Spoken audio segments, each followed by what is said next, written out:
Broadcast rights to this FHSAA State Series contest have been granted to Immaculata-La Salle by the Florida High School Athletic Association and is intended solely for the enjoyment of our viewing audience. Any rebroadcast, retransmission, or other use of this production without the express written consent of the FHSAA is prohibited.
He may go all the way. He's gone. He's gonna go all the way. Gone. Touchdown Royals. Way to stay on your feet. Brandon Kenzie.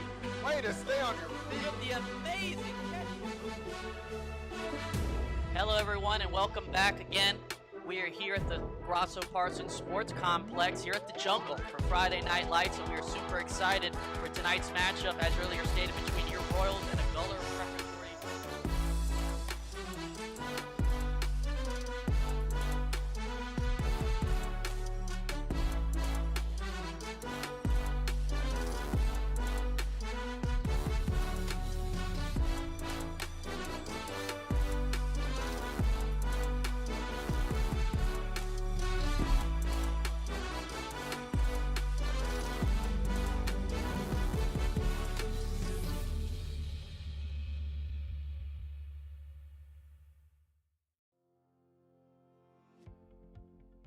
Hi, my name is Coach Corral. I've been coaching at LaSalle for the past 7 years. This will be my 8th season with LaSalle. What are some goals the team has set for the season, and how are you planning to achieve them? So some of the goals that we've set for the season is kind of like a comeback from like the past 2 years that we've had. We've had a little bit of a rough patch the last 2 years. Last year wasn't our best year. We've got a lot of last places instead of first. So this year the theme for the year is really redemption. We have almost a 92% return rate.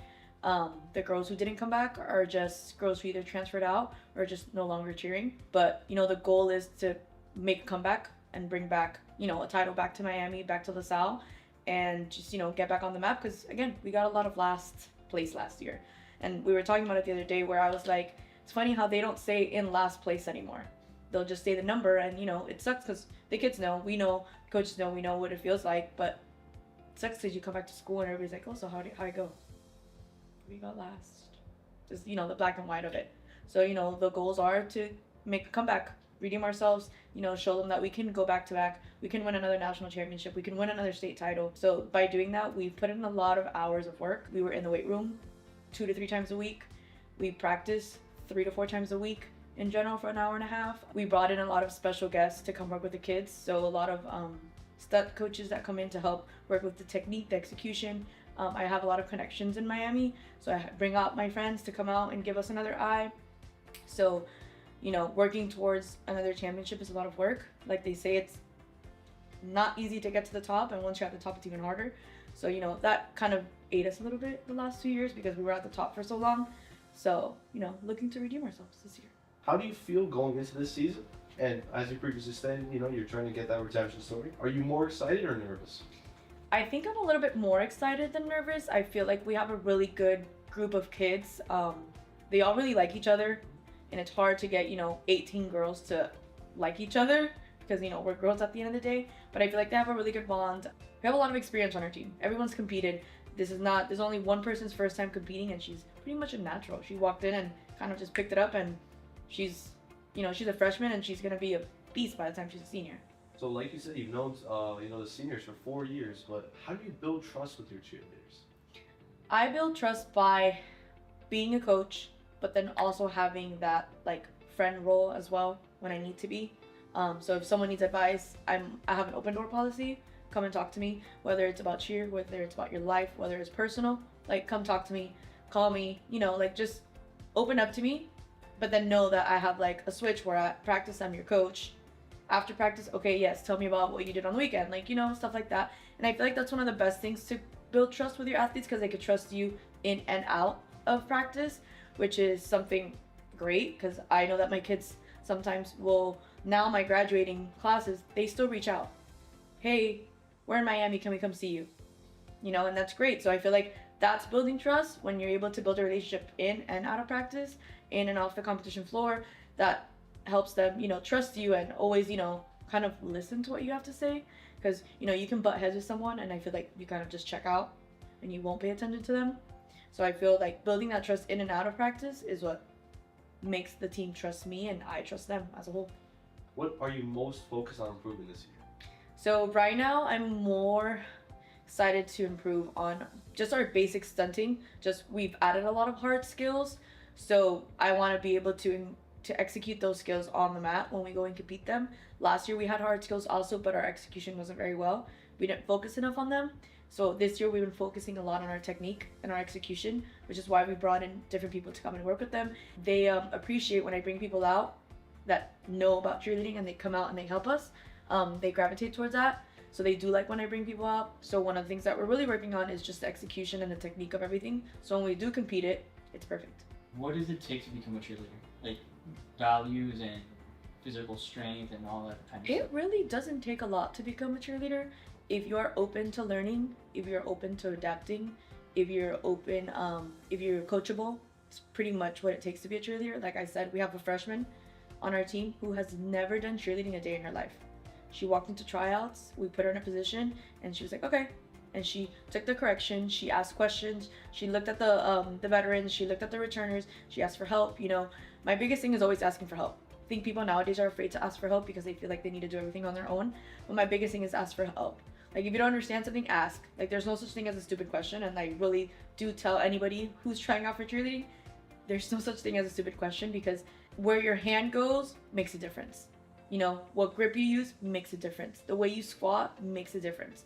So there's really nothing that you need. As long as you come in with an open mind, you're coachable, anyone can pretty much be a cheerleader. We don't tumble, so it makes it a little bit easier in that sense, tumbling, flipping. So we don't really flip, it's not a requirement for us. But if you could pin it down to one thing, what's one of your favorite aspects of cheerleading?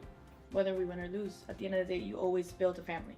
You know, it's my 8th season here, and I mean, I'm telling you, I still talk to my first graduating class of seniors 8 years ago. You know, it's been a family, it's a community. They come back for homecoming, they reach out, you know, they ask.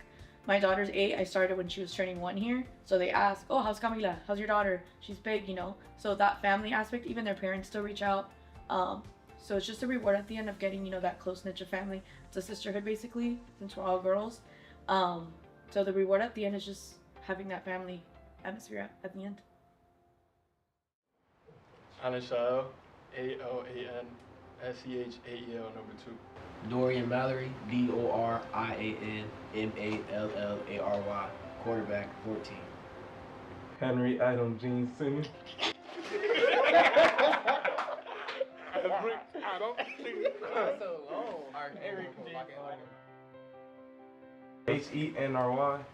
ADAM JEAN SIMEON. That's the whole alphabet. I got everything in there. 13, DN and middle linebacker. Santiago Robles, SantiagoRobles. Number 3 running back. Joel Salien, Joeosalien. I'm number 4 wide receiver. Terrence Smith, Terrancesmith, athlete, number 8. Keandre Ponton, KeondrePonton, free safety, number 21. Brandon Kinsey, BRANDON, KINSEY, number 1. Head coach Elder Valle, HELDER, last name Valle, VALLE, head coach of Immaculata-La High School. Daniel Marin, DANIEL number 23 linebacker. Jaden Noel, JAYDEN number 11 linebacker. How I feel about this team, it's a very entertaining group, a very together group, a group that doesn't shy away from work and has a lot of grit, goes through the mud together and then comes out victorious at the end. So I wouldn't bet against these guys. I think this group here has, out of my 16 years coaching, has been the most close-knit group. I think it all started from when we went to our college trip in the summer, and the sense of, we've had kids from all walks of life come join the school, and the sense of everyone accepted each other, and the brotherhood, how it started from there, from rooming with each other to going to tournaments and holding people accountable to it, and then to summer workouts. So, the guys have been through the mud and the aspects of conditioning. Like, if you come to think about it, we go from January to November, and then we get probably a month or 90 days off, and then we're back at it again in January. So it just shows a testament to their commitment. It shows a testament to their goals of wanting to be successful. And I think this group here in the 16 years that I've coached has been the most close-knit group, but is also, we have a lot of trolls in the group. And, but, that's a good thing, because one player said in itself, hey, we're not trolling. That means we're too nervous for the game. So that's the identity that they want to take on, then so be it. But, it's a group of resilience. It's a group of togetherness. And I know we look back at this team here and they're going to say, like, wow, that group was a very close group. And even when the season comes to an end, I feel that this group will still talk to each other, still outside of high school. When they graduate, these guys will still be locked in. Sometimes, we play a little too much, but it's nothing major, nothing. We just know how to focus up, and when it's time to go, win the football game. College. I see myself going to the NFL. What colleges are you applying to, or what colleges do you want to go to? Morehouse. Go to Florida State. Okay. I'd like to go to Florida State too. Alabama, roll tide. Blitz, Bama, Blitz. Yeah, they call me Monsignor. That was nickname stuck since I was very young. So, A little curly? yeah, a little curl. They put little moñitos on my head. So, Okay. yeah. What's your nickname? Me, Smitty. The Smittler. Huh? Movie.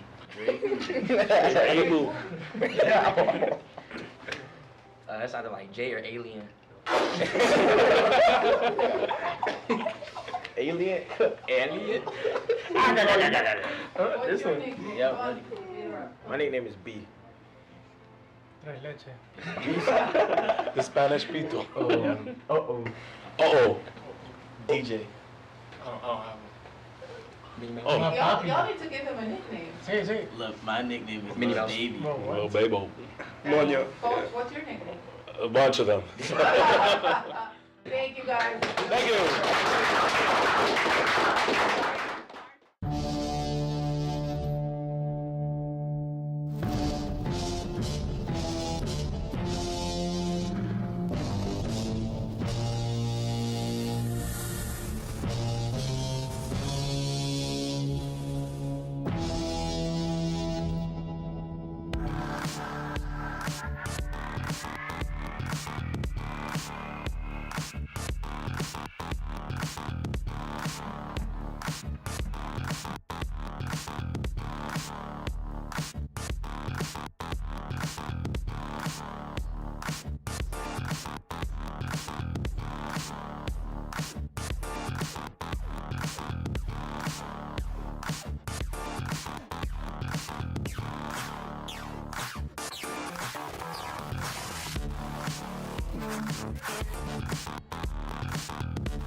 Hello, everyone, and welcome to the Royals Sports Network. My name is Brent Weber, and I'm coming to you live from the Grosso-Parsons Sports Complex here on the beautiful campus of Immaculata-La Salle.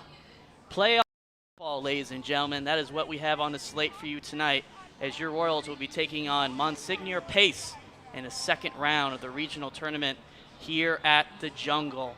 With that said, I'm also joined here by my counterpart, Jaden Guerrera. How you doing tonight, Jaden? I'm doing good, sir. I'm doing really good. Well, Coach, in the wise words of O&M, one shot, one opportunity. The Royals have a big chance today to make history.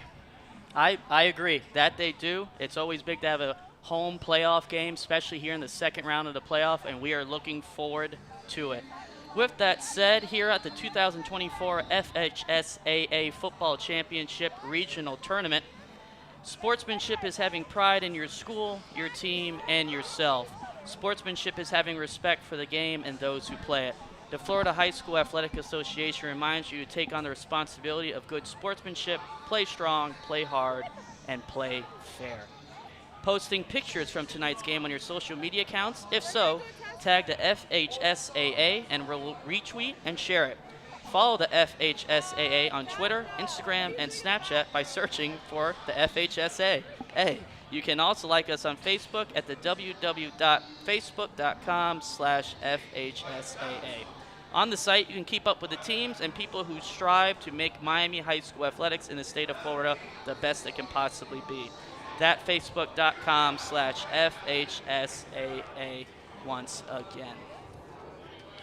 Well, ladies and gentlemen, once again, we'd like to welcome you to the Jungle for the regional competition in the 2024 FHSAA Class 2A Football Championship, and we are excited to be here with you.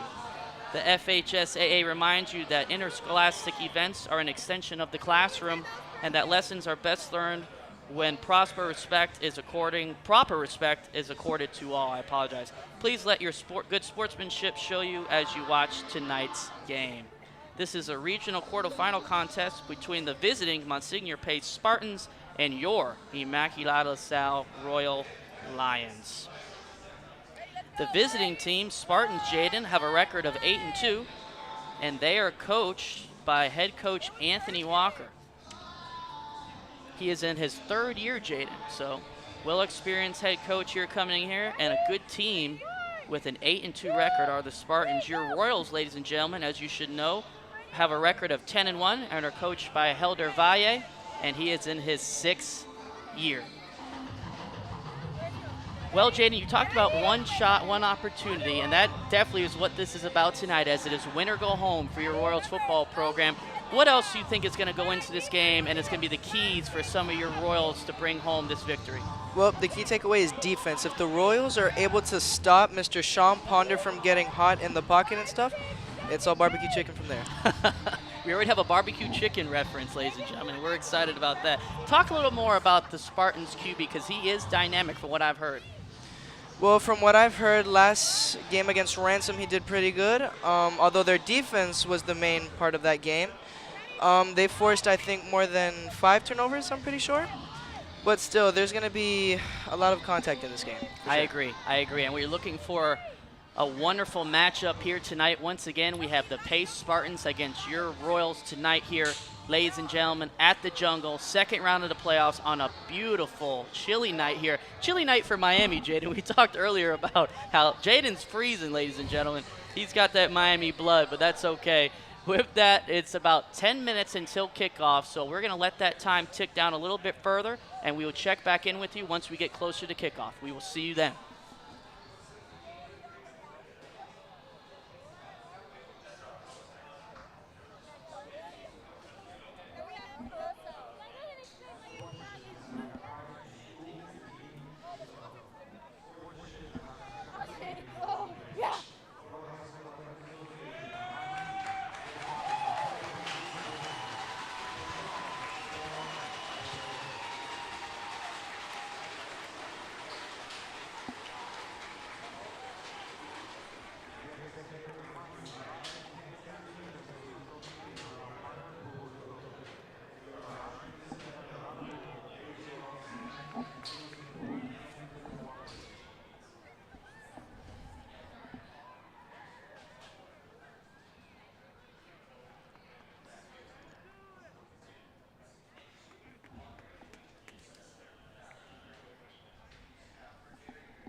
Hello, everyone, and welcome back to the Royal Sports Network.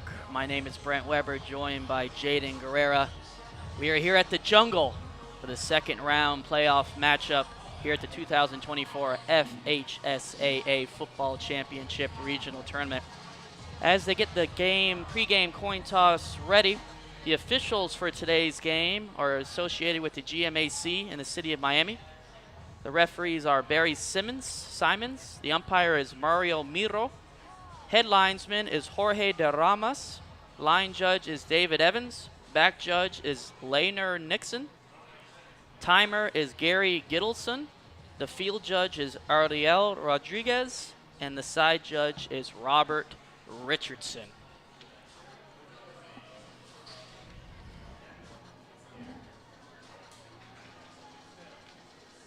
Once again, tonight's matchup is between your Royals and the Monsignor Pace Spartans. Just a little background on some of the key players for the Spartans tonight. Jaden already mentioned earlier about the dynamic quarterback Sean Ponder, who's thrown for 17 touchdown passes this year. He will be key to the Spartans' offense. They also have Amari Wetzel, wide receiver. He has over 50 yards per game receiving, senior, 6 foot, 180. They also have Gabriel Klein, tight end / receiver, 6'3", 215. And they also can't forget, obviously, about Rashad Wallace, who is in the backfield with 73 yards, respectively, per game. And he is a junior, 5'10", 177. Pace Spartans, once again, are 8-2 on the year, coming into the Jungle tonight. Your Royals have had a fantastic year. If you've joined us before here on the Royal Sports Network, you already know that. They are 10-1 on the year. One of the best years Royals football had is in about a couple years. Their key players, as they've been throughout the year, is Brandon Kinsey at receiver. Also will play defense as well, cornerback, free safety. PJ, or we call him Philip Jones Jr., who is on the outside there, always putting pressure on the quarterback. Terrence Smith Jr., Smitty, who has done a fantastic job in replacing Santiago Robles in the backfield, is also going to be key tonight as your Royals take the field for tonight's home playoff game in the Jungle. Hey, Coach, I just want to mention something about Smitty. Pace struggles to cover the run. If they get Smitty going in this first half, it's going to be a struggle for Pace. I agree with that. And with a dynamic back in the backfield like Smitty, if the Spartans struggle to stop the run, they may be in for a long night. But let's not get ahead of ourselves first. We have to see the action on the field and go from there, Jaden. But I agree with you there. I agree with you. I do agree with you that as we get ready, there's about a minute left until kickoff here at the Jungle. We are excited to have you with us. Once again, one more time, Brent Weber, Jaden Guerrero, Royal Sports Network, here on the beautiful campus of Immaculata-La Salle. We are excited to have you here, and we are excited to have a home playoff football game here at the Grosso-Parsons Sports Complex. Jaden, should be a fun, exciting night. It's going to be a stressful night. We're in for one. You never know, Jaden. Don't put stress on us yet. But yes, I'm sure there are some nervous Royals fans, some nervous Spartan fans out there, as this is a big one. This is about as big as it gets. Coach, I just want to mention something about Pace's receivers, too. Did you know that Will and Amari have a combined 980 receiving yards this season? I did not. I'm glad you told me, because now I do know. That is fantastic stuff. And let's not forget, before we get kicked off here, the winner of this game will face Booker T. Washington as they beat Cardinal Gibbons earlier today, I believe. But either way, Booker T. will be the next matchup, whoever wins this game. Let's listen in for the national anthem.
Hello, ladies and gentlemen. The pregame festivities have ended, and now it is time for Royals football. Game time.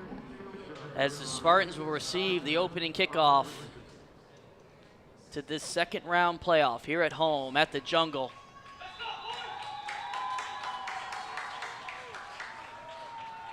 .12 on the clock. First quarter. Here we go. Spartans will fumble that. Muffed right there, but he gets it back, heading upfield, still going, and he'll be brought down. Solid return there by the Spartans. That was a nice quick recovery. Yes, it was, yes. Fumbled that one around and then finally grasped it and got up the field quickly. So a solid return there by the Spartans. And they will start their opening drive close, it looks like, to midfield. We'll confirm it for you once the Spartans, about the 40-yard line, Jaden. So close to midfield here is where the Spartans will begin. Once again, Sean Ponder, number 6, a dynamic quarterback, will start in the backfield. Empty backfield is where Ponder will start tonight for the Spartans. Royals defense has been dynamic all year round and did a great job a couple weeks ago against a dynamic quarterback at Ransom. So we shall see how they perform tonight against Ponder. Ponder will throw it quick outside, and that is going nowhere immediately. Almost, it looked like Jones, or maybe Copeland, Jaden, looked like he could have maybe got that from the receiver for an interception, looked like for a second. But either way, that will go nowhere on the first play for the Spartans offense. Coach, that's the key to this game. They're going to have to put a lot of pressure on Sean tonight. Well, Sean got that one away quickly, but there was nowhere to go for the receiver out there on the edge.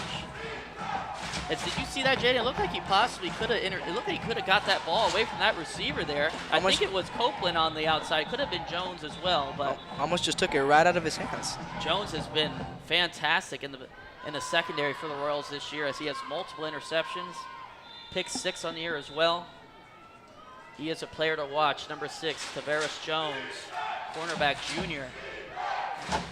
As we hear that Royals crowd, Jaden, it is definitely a playoff atmosphere here at the Jungle. Second down for the Spartans. Sean Ponder, a motion out. 2 receivers to his right. Fakes a little jet sweep, and he'll go up the sideline. Still going, and he is finally brought down. Good play there by the Spartans, as it looked like they were trying to run a little jet sweep. Instead, Sean Ponder kept it and took it up left for a nice gain there for the Spartans. I don't believe it was enough for a first down, though. It might have been. Let's see.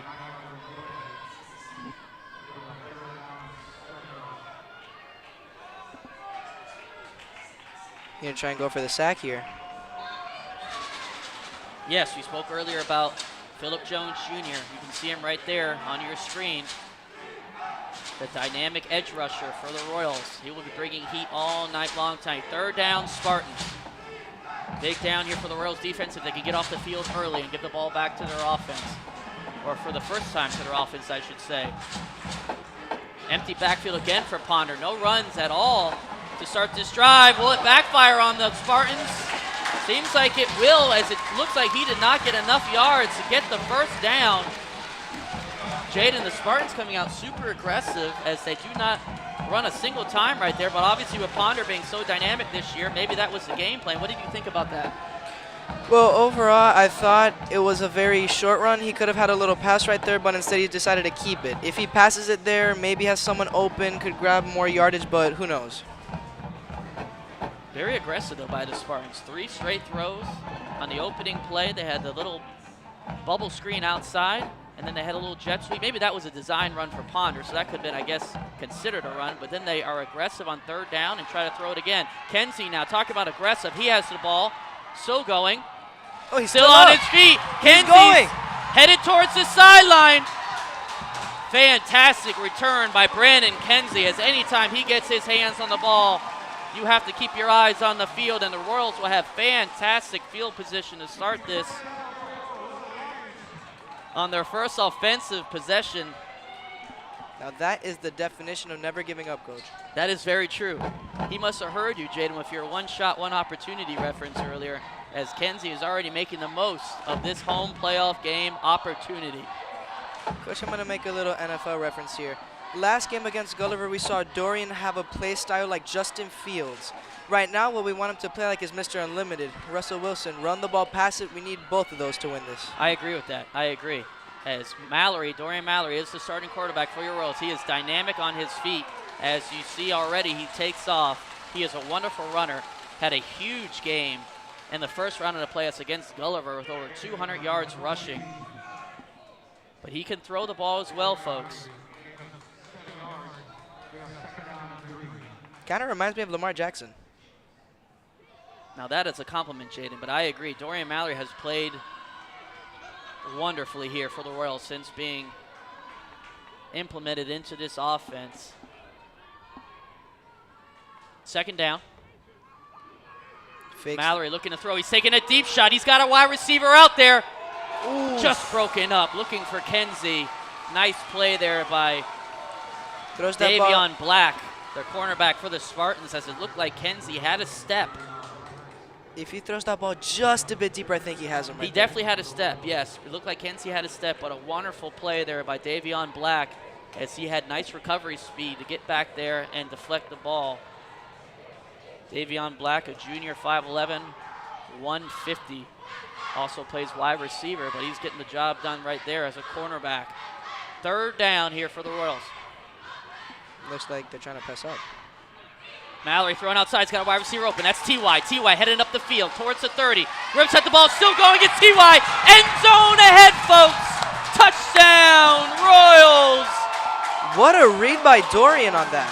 Tyrone Williams III took the out route. The Spartans DB tried to rip at it.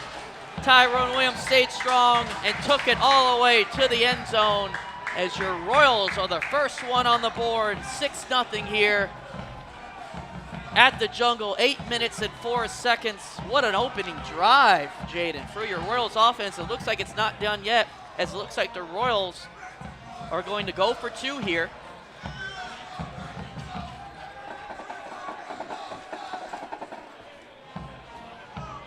Dorian did a great job of handling the football there. Instead of going under pressure and trying to run out, he saw a read there, had him open for the touchdown.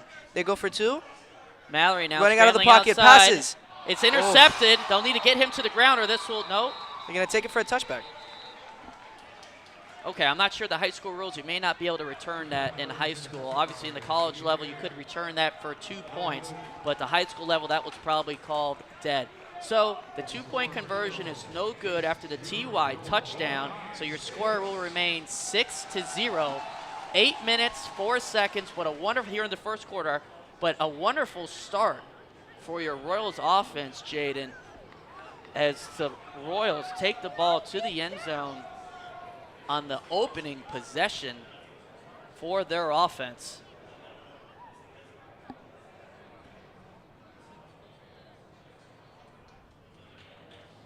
As the Royals now will kick this ball back out to the Spartans.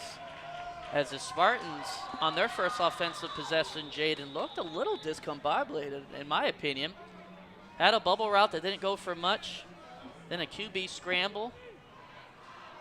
And then Ponder was under heavy heat on third down and couldn't escape.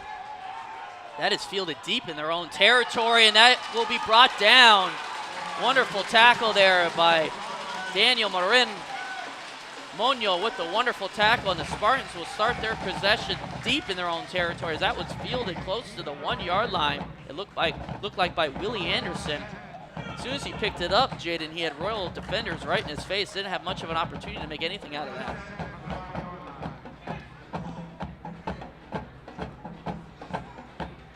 If I'm the Royals right here, I'm trying to full blitz them right now. Make sure they don't get anything right here. Maybe even push for a safety and get that 2-point conversion. I agree, and get that 2-point conversion back. That's a good idea. Yes, anytime you have an offense backed up in their own territory like this, always want to bring the heat and see if you can force a turnover, or, like Jaden said, get a tackle in the end zone and get that 2-point conversion right back. With that said, first down Spartans. Ponder now will finally have a running back in the backfield with him, and he will hand it off to that running back. Nice run here, headed outside. Ooh. Big tackle by Keandre Ponton. If you've ever checked into a Royals Sports Network broadcast, you know Keandre Ponton will come up and hit you. But nevertheless, that was a solid run by Rashad Wallace. We mentioned his name earlier. The starting running back for the Spartans. Took it outside and picked up a nice gain there. Number 20, junior. He's 5'10", 177 respectfully. As the Spartans have a much better first play than to start their last possession, which went nowhere. They'll hand it off to Wallace again. Wallace now up the left side. Flag is down though. Looks like in the area of holding possibly.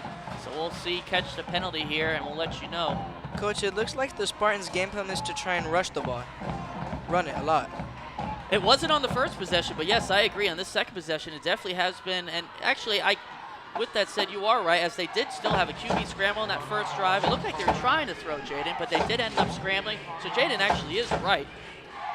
They haven't really looked to throw the ball much besides on that first play of their first drive where they threw that little bubble screen that really went nowhere. Almost an interception.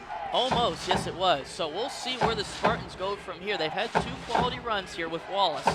We'll see if this is a holding call though on the field that will back them up. I didn't catch the penalty call. I believe it was holding though, as the Spartans are backing up in their own territory again. So whatever the penalty was, it was on the Spartans. It was holding on the Spartans, so that will back them up.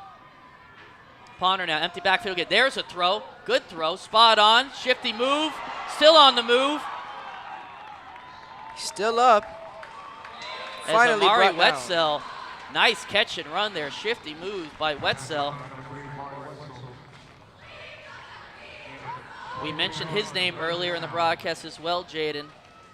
Averaging over 50 yards per game receiving. Wide receiver senior, 6', 180. As we get a shot of our Royals cheerleaders. Thankful to have them here tonight for such a huge game, Jaden. Second round playoff here at home. Spartans versus Royals. Royals with the early 6-0 lead off the Tyrone Williams touchdown on the first possession, first drive, I should say, of the Royals offense. Second drive here for the Spartans. Looking like they're gonna pass it here. Spartans, and Jaden is right. Ponder now. He's looking taking deep. A deep shot. Nothing there. It's wonderful blanketed coverage there by Copeland there in the secondary.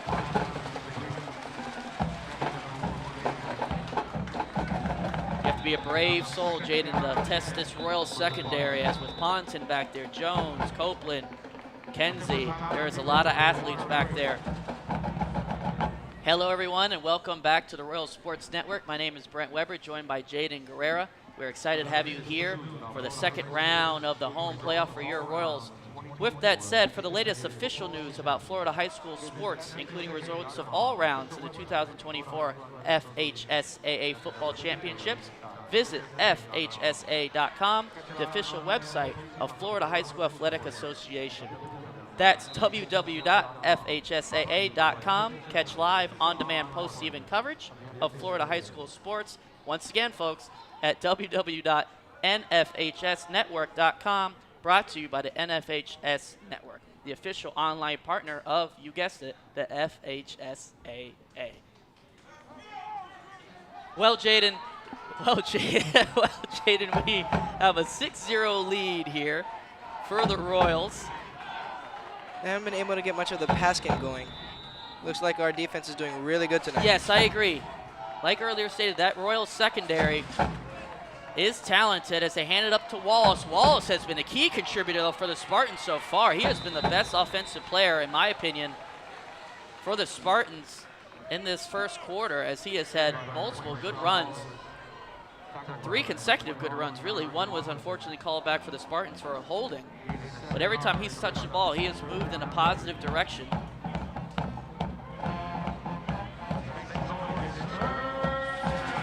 Third down Spartans. Royals looking to get off the field again here in this first quarter, just under 6 minutes. Ponder trying to catch the Royals to jump there on the clap. The Royals stay strong and do not jump. they get this stop right here, it's going to put them in a very good spot, Coach. Ponder now looks like he's trying to do a speed option. Still going.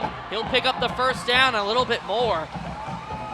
Way to stay on your feet there by Ponder as he got early contact but ran through it and picked up the first down for the Spartans. And the drive will continue.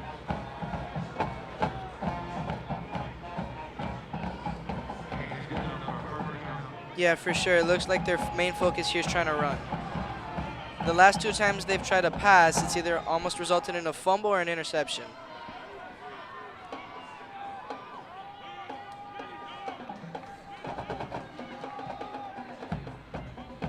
Maybe they should put a cover right there on Sean to make sure he doesn't go off on the run again.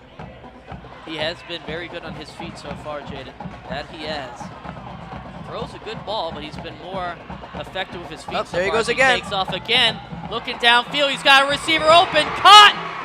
Down at the inside the 10-yard line. Wonderful play there by Sean Ponder as he rolled out of the pocket, kept his eyes down the field, and found Gabriel Klein, another wide receiver that we mentioned earlier, tight end as well. He's tight end receiver here on the roster as all the Spartans' early playmakers have now touched the ball. Wonderful play there by Ponder. Talk about Lamar Jackson earlier, Jaden. That looked Lamar Jackson-esque as he took off, rolled to the right, and kept his eyes downfield. As the Spartans now will have their first red zone possession of the game. Almost in the red zone, right? They're in the red zone. They're inside the 20, so that would be the red zone. Hand it off to Wallace. Wallace up the left side for another decent gain there. And that'll bring up second down for the Spartans as they look to tie this game and potentially take the lead, as once again the 2-point conversion that the Royals went for after that T.Y. touchdown was no good.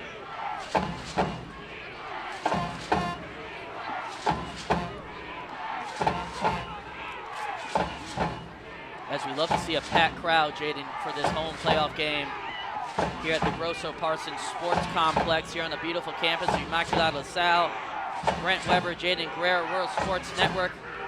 Toss outside, headed up the field towards the end zone, but is short. There's like it's either at the 2 or 1 yard line. Solomon Campbell on the carry there, giving Wallace a break. The little pitch from Ponder, he took it, looked like he was headed towards the end zone, but the Royals defense stayed stout, and that will bring up third down here for the Spartans. Probably 2-down territory though here, Jaden, don't you think? I doubt they would kick a field goal. No, it's either going to try and be like a QB sneak type of play or a halfback run right up the middle. Third down here. Just under 3 minutes in the first quarter. They'll hand it up the gut, pushing in. No official yet, but it is a Spartans touchdown, and that will tie this game up 6-6. As Jaden was 100% correct as they handed it up right up the gut. And I believe that was Campbell who kept the feet driving and pushed finally into the end zone for the Spartans touchdown.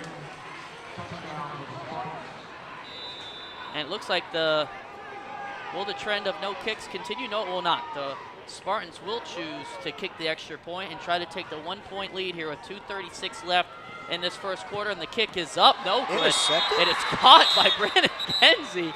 Wow, Jaden. I have not seen that in a while. That kick was so low, it was literally caught by Brandon Kenzie, who was standing behind the line. Maybe that will make the Spartans start going for 2 if they didn't already consider it, as that kick did not look good. Now that is something you don't see every day. Yes, that is definitely something you don't see every day. You can say that again, as maybe the Spartans place kicker just mishit it, but that did not look pretty for what it's worth. So the score will remain 6-6.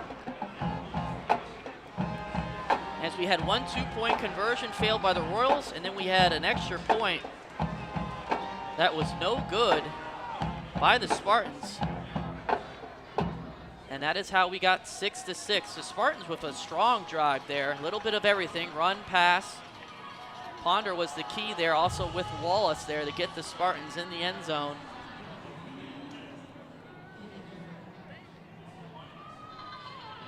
If I'm the Royals here, I'm looking to push one more touchdown before that quarter ends.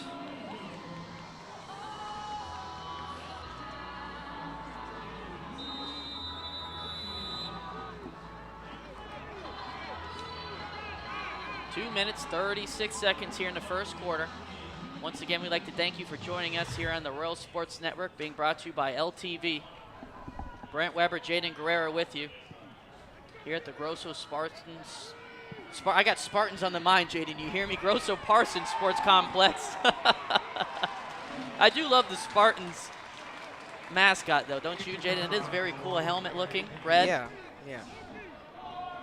Jaden's not with me, ladies and gentlemen. Jaden is full Royal Lion supporter. He is not with the Spartans mascot. I respect it. You got to represent, man. That's right. I'm here. I'm with you. This is one of the biggest playoff atmospheres I've seen. Yes, from what I've seen, the shots of the crowd, we've been up here in the press box, but from the shots of the crowd from our lovely cameramen and camerawomen, it does look like it is a packed house, and rightfully so, as your Royals football program have had a absolutely fantastic year, and they're looking to continue it here tonight. 6'6", Dorian Mallory in the backfield with Smitty there with him. Hand it off to Smitty. No, he'll keep it. Drops the ball, fumble. And a huge recovery there by Terrence Smith Jr. Smitty, as I thought he handed off to Smitty Mallory, but instead kept it on the read option, and then it looked like, quite frankly, he just dropped the ball. It looks like he tripped, honestly. There's like a little hole right there in the field. I don't know. Might have tripped. Something definitely took his mind off holding the ball and just dropped it. Didn't look like it was punched out, but that happens. But luckily the Royals jumped back on it. But that will back the Royals offense up here on their second drive of the night. 6-6. And that'll bring up a long second down here for Dorian Mallory. Minute 50 and counting here in this first quarter. Mallory now will look to throw. Takes a shot over the middle. Had her wide receiver there. It looked like the DB might have got there a little early, but he was also coming like a heat-seeking missile. Khalik Gary with a nice deflection there, breakup.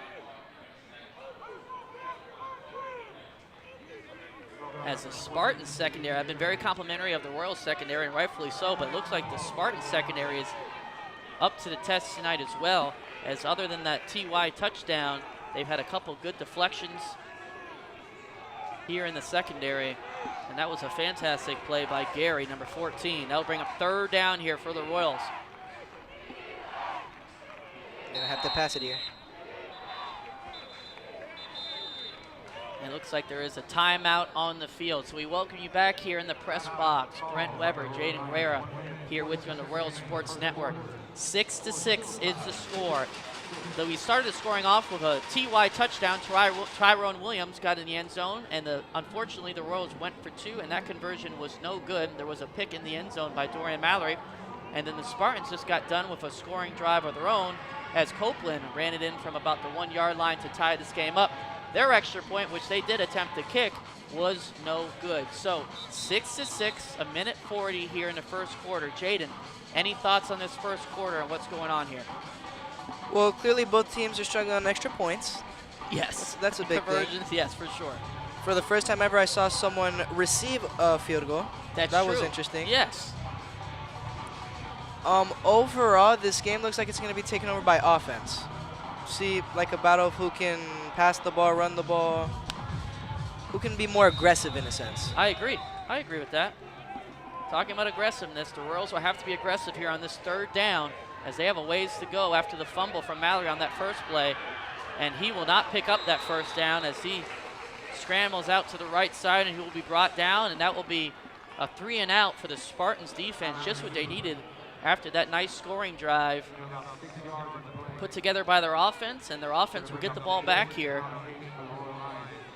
I don't know. Probably with about under a minute. Sorry, Jaden, go ahead there. I'm not the only one that saw that, Coach, but it looks like Brian Dawkins just got what's his name? Pretty sure the quarterback, our quarterback. Dorian Mallory. Dorian, my bad. That's okay. That's okay. Oh. That'll be punted away by Keandre Pongton. Nice bounce there on the punt.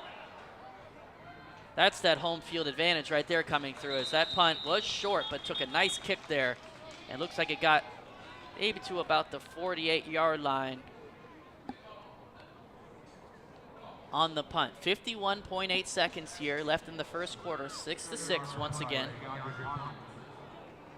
As we welcome you back here.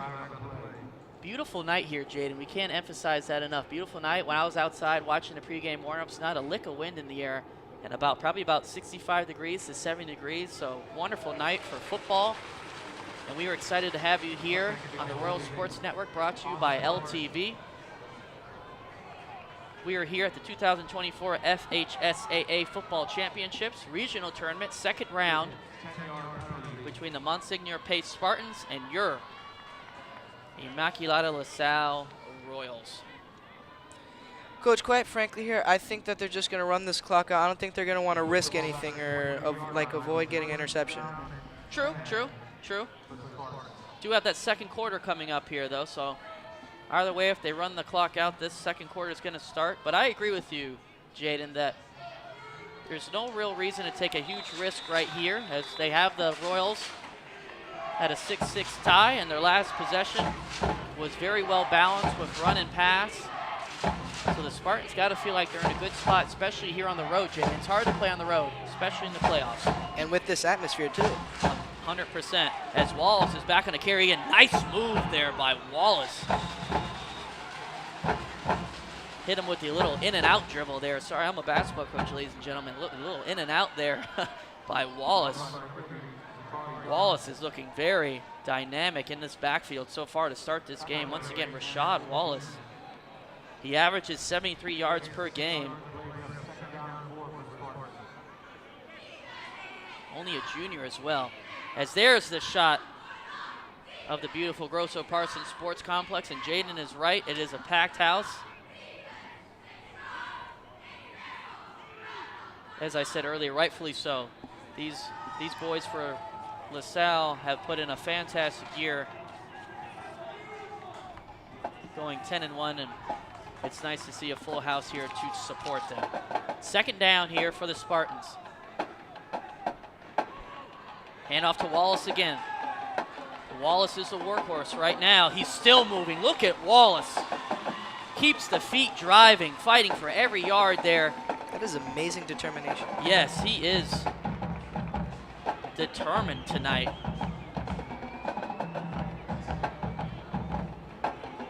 As I'm not sure why the clock is not running. Clock should be running. There we go. That probably may bring it to the end of the first quarter. We'll see if the Spartans try to sneak in one more play here, as they are driving again, slow and methodical, but they are driving. Yep, they're going to go for one more play, Coach.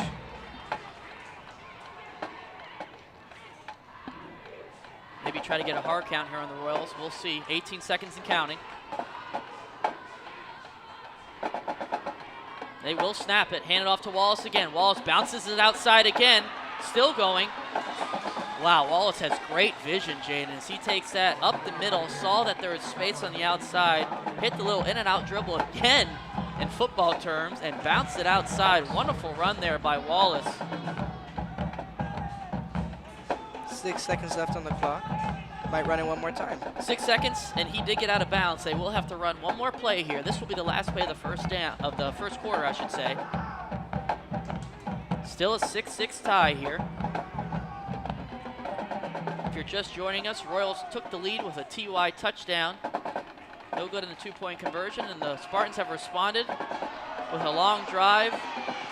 And he will be brought down for a sack, but the Spartans did respond on their second drive with a long throw by Copeland, long throw by Ponder, I should say, that was eventually ran in by Copeland for the touchdown that brought us to 6-6. With that, though, that is the end of the first quarter here at the Grosso-Parsons Sports Complex. And in case you didn't know, tonight's game in the 2024 FHSAA Class 2A Football Championship is sponsored by the Florida High School Athletic Association. The FHSAA is a democratic organization with a membership of more than 800 middle school and senior high schools, all committed to ensuring that Florida student athletes can compete fairly and equitably in an educational environment. The Florida High School Athletic Association, building leaders through teamwork, sportsmanship, and citizenship. So a wonderful word there by our sponsors. Well, Jaden, exciting first quarter. 6-6. What are your thoughts on what the Royals' game plan should be from here on out? Well, it seems that they're not struggling on defense. It's more on what the offense should do. I don't think they should come out and start doing all crazy things and such, but maybe get, how do I say this? Get more aggressive on passing. I agree with that. Dorian Mallory has been very electric on his feet throughout this year, but he can throw the ball, as he's shown that. He threw it out to Tyron Williams for that first score. So maybe the Royals will take Jaden's advice and try to take some more shots downfield and see how that works for him. But unfortunately, the Royals offense is not on the field right now as the Spartans still are on this drive, and they will start the second quarter with decent field position here. Looking to take the lead here to start this second quarter. We flip sides of the field. We are ready to give you some more action. Ponder now will have Wallace in the backfield with him. 4 wide receivers set.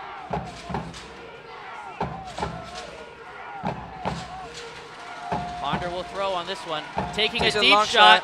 And that is incomplete. Blanketed coverage again by Copeland. Wendell Copeland has been very active here to start this game, ladies and gentlemen, as he's already had a couple tackles and deflections. Doing a fantastic job out there in the secondary, covering these dynamic Spartan receivers. And that is a big stop for the Royals defense, as that will bring up 4th down for the Spartans. They will have to punt the ball away. As it looks like, I always find this funny, it looks like Sean Ponder is the punter for the Spartans, Jaden. I always find it a little funny how the dynamic athletes are sometimes the best punters, as he kicks a good punt there, as that will not be fielded smartly by the Royals returner. But we have Keandre Ponton, the fantastic safety for the Royals, doing the punting. And then we have Sean Ponder, the starting quarterback, doing the punting for the Spartans. So maybe that's just a sign, Jaden, that, hey, if you're a kid out there and you can punt, go join the team, because we've got starting safeties and starting quarterbacks punting the ball away. And they are very important to their teams. You would hate for anything to happen while punting, but I guess that is the least of the concern for the coaches here tonight. 6-6. Your Royals offense will look to get back on the field here and build some more momentum off their first drive, as their second drive was marred by a little bit of a miscue as Dorian Mallory dropped the ball on a little read option, which backed them up. Coach, there was one stat I didn't want to say because I didn't want to put any stress on us Royals. But what's it called? Did you know that Pace is undefeated away? I did not know that. This is still a tight game, but we're in a good position right now.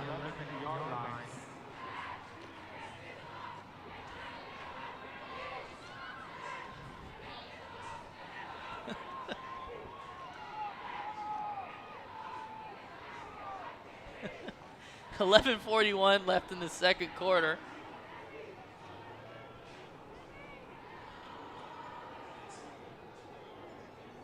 As I got my bird eye view up here, 11:41 left in this second quarter, 6-6.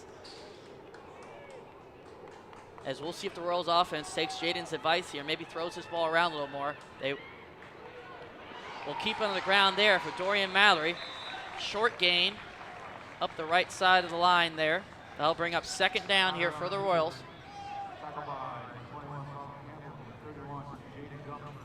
Looks like the Spartans are starting to catch on to the run. Yes, and you said that the Spartans struggle with the run, correct? So far, the Spartans have to be happy with what they're doing so far. We'll see if they'll be able to keep that up for 4 quarters, but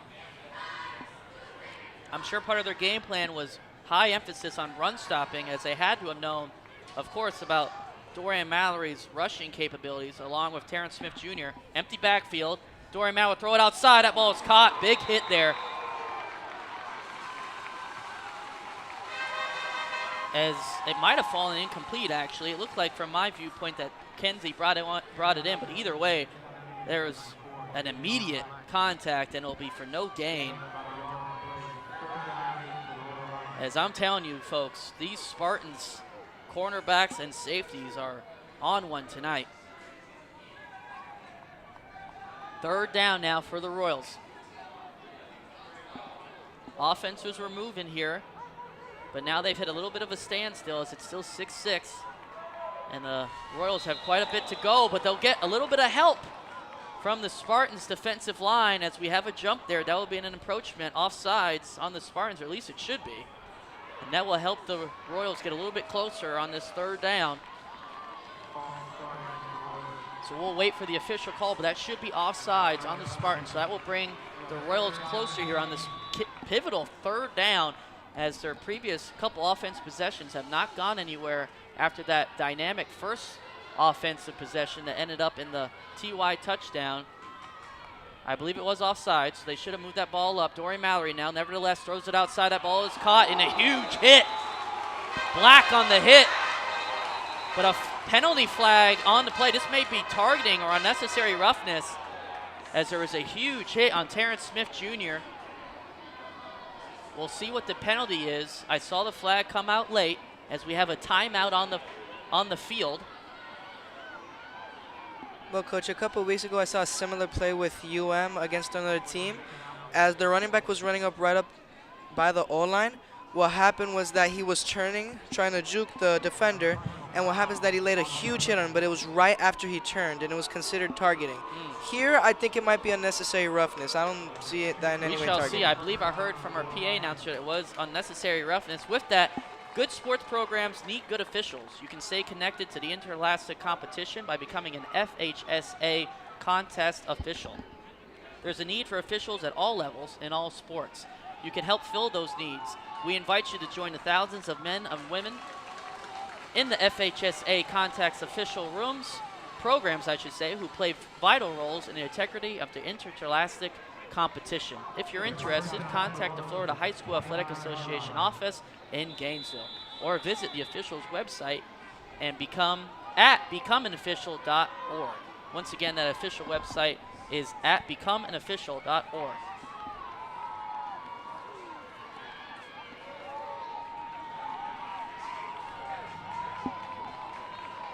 I think Dorian might go out for the run on here. So after the personal foul on the Spartans, that will give the Royals offense new life, but it's thrown deep. Way overthrown was Mallory's throw intended for Brandon Kenzie. Could have easily been picked off, but that is dropped by the Spartan safety. Looked like Ahmad Eddy had a shot at the interception. Would have been a tough catch, but definitely was capable of reeling that one in, but does not, luckily for the Royals offense, after that personal foul gave them a fresh set of downs, and that will bring up second down for the Royals offense.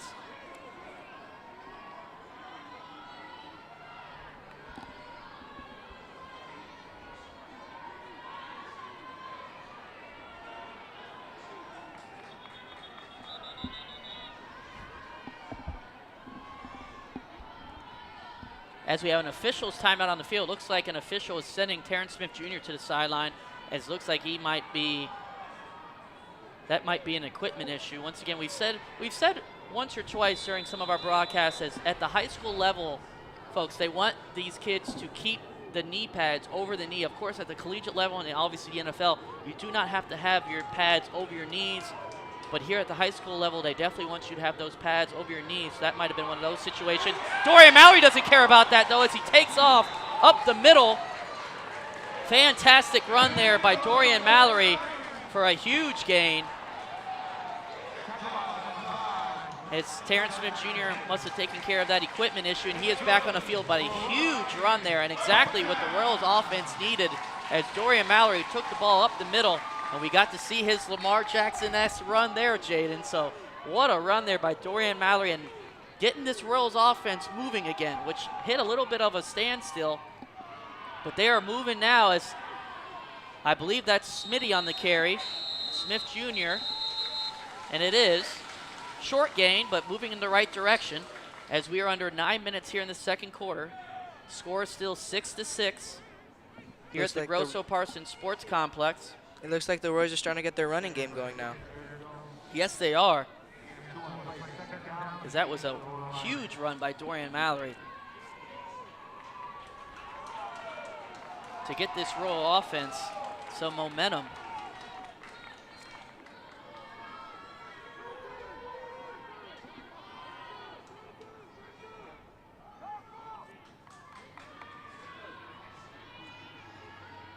Royals once again coached by head coach Helder Valle, who has done a tremendous job here with the Royals this year. Ball is thrown outside. That is caught by Alan Shael for a short gain. It still get out of bounds. Nice pitch and catch there, though. And that'll bring up 3rd down here for the Royals. 3rd down and 4 officially. Big down here, Jaden, for the Royals. Crucial.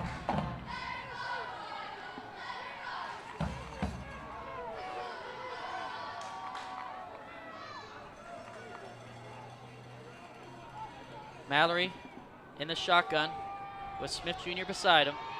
Mallory seeing maybe if he can catch the Spartans offside again, but the Spartans do not bite this time. Shael in motion. Probably putting a little QB protection here as the Spartans look like they're bringing pressure, and they are, and the Royals run right into it. Good play call there by the Spartans defensive coordinator, as it looks like maybe the Royals are trying to catch the Spartans sleeping there with a quick run. Instead, they run right into a blitz, and that'll bring up 4th down for the Royals offense. We'll see what Coach Helder has in mind here. What both teams has managed to do is play small ball. They don't want to risk anything too big or go too small. They're playing right there, kind of relaxed in a sense.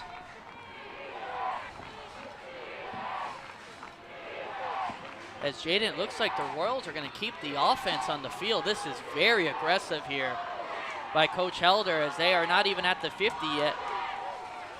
But we shall see if the risk is worth the reward, as it is 4th down. As they are officially going for it. Mallory taking off. He's got a ways to go, and he will not get there. And that'll be a turnover on downs. It's looking like the field is a little moist, right? That's the 2nd time he slipped. Could be. It's tough when you're cutting and sliding like that. It's tough to keep your footing no matter what the climate is. But yes, it definitely looked like he lost his footing there a little bit. Nevertheless, that'll be a turnover on downs for the Royals, and the Spartans will have fantastic field position to start this drive, looking to take the lead. 6-6 is still the score. 6:20 left here in the 2nd quarter. Brent Weber, Jaden Guerrero here with you on the World Sports Network, brought to you by LTV here on the beautiful campus of Immaculata-La Salle. Jaden, what player for the Spartans so far offensively, besides Sean Ponder, has jumped out to you tonight? The player that got the touchdown, who was it again? That was Copeland. Solomon Copeland. Then I'd say he's one of the big pieces. There you go. That's very true. Oh, another big piece, Rashad Wallace. That's the guy. Yes, there you go. Yes. But I agree with you. I mean, the guy who scores the touchdown is always important, but we're sure that Solomon Campbell touchdown.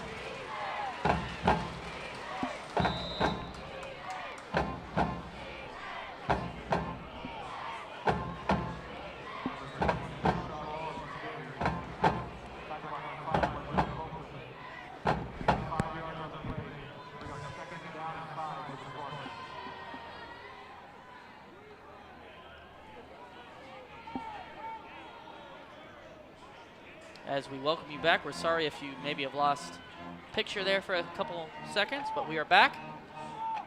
5 minutes and 40 seconds here in this 2nd quarter. Spartans here in Royals territory, and that will be an illegal formation there, as Gabriel Klein tried to go in motion.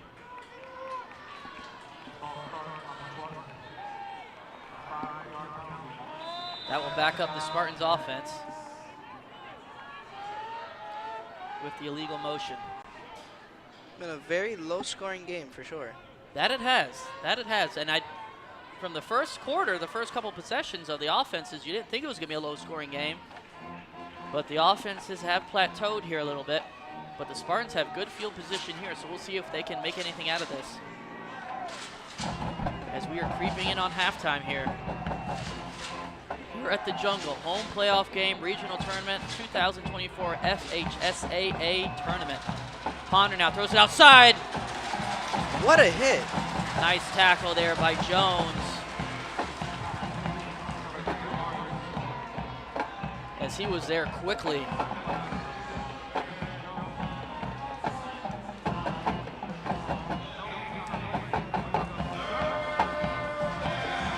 No gain on the play, and this will bring up 3rd down for the Spartans.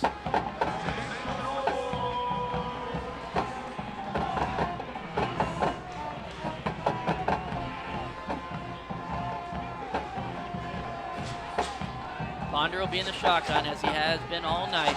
Wallace beside him to his right. It's a crucial down for the Spartans. Ponder will scramble outside, looking his eyes downfield still, takes a deep shot. He's got a wide receiver out there. It'll be intercepted. Brandon Kenzie on the pick. Headed upfield, and he'll go out of bounds. It looked like Sean Ponder had a wide receiver out there, but instead threw into triple coverage, and Brandon Kenzie comes down with the pick, and that is a huge stop for the Royals defense as they will give the ball back to their offense here. Looks like both defenses are starting to show up now. It looks like the story of this game so far, Jaden, has been the first quarter offense, and the second quarter definitely has been defensively dominated by both teams. As that trend continues there with the Brandon Kenzie pick. Well, Brandon Kenzie can catch the ball on offense, and we just officially found out he can catch the ball on defense, Jaden. So what a dynamic and wonderful player Brandon Kenzie has been this year for the Royals. He's Reminded me of Travis Hunter, kind of. Really, yes, I agree. Playing both sides. I know him off the field, an even better kid off the field as well. So kudos to Brandon Kenzie. Looking for the pass here. Mallory dancing around in the pocket, but will be brought down. Probably a good job there just to hold on to the ball. Don't want to turn this one back over. It looked like there was blanketed coverage on the Royals wide receivers there.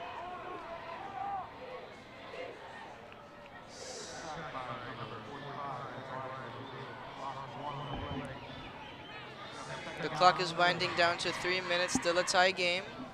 Yes, under 4 minutes here in the second quarter, still 6-6. If you're just joining us, 6-6 off the Royals' Tyrone Williams touchdown reception. And then we had a short run by Solomon Campbell for the Spartans to tie this one up as, ooh. Nice touch pass, dangerous touch pass there by Dorian Mallory as he had to throw that over the outstretched arms of the defensive end. Still ended up being a little short though, as that was intended for Brandon Kenzie, but did fall incomplete.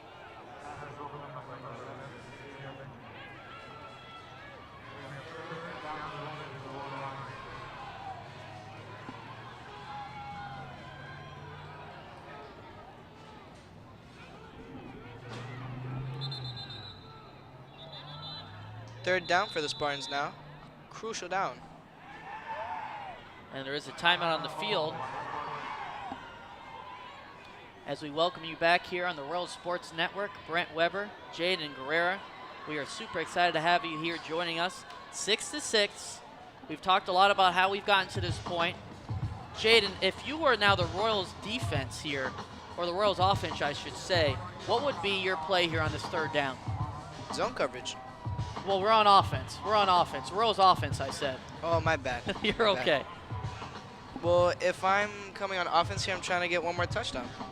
Hey, there you go. I agree with that. The goal is always to get the ball in the end zone, as we have not had any touchdowns here in this second quarter, as it has been defensively dominated so far.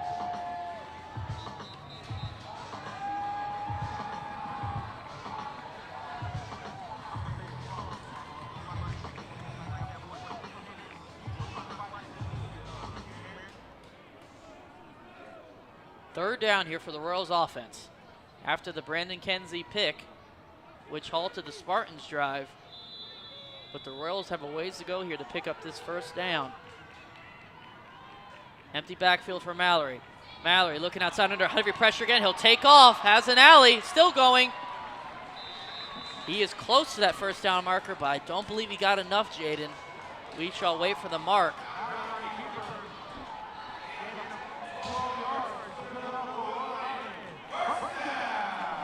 And that will be enough for a first down. So a fantastic run there by Dorian Mallory as he was under intense pressure, but found an alley, took it upfield, and picked up a huge first down for the Royals offense, as they will keep now the drive going under 3 minutes here.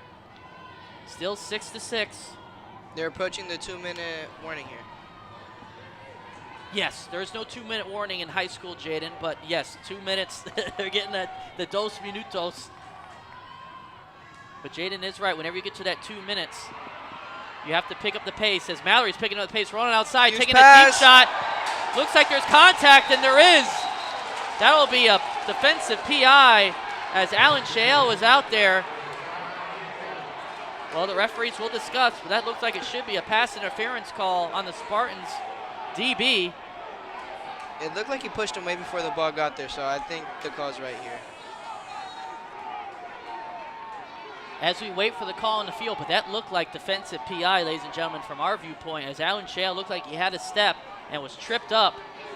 But it looks like they might be picking the flag up. This is surprising to me, as they are. So no penalty on the play. That's a little controversial to me. What do you think, Jay? Does it look like Shael got tripped up there, had early contact before the ball got to him? From my angle, it looked like a pass interference. That's what it looked like.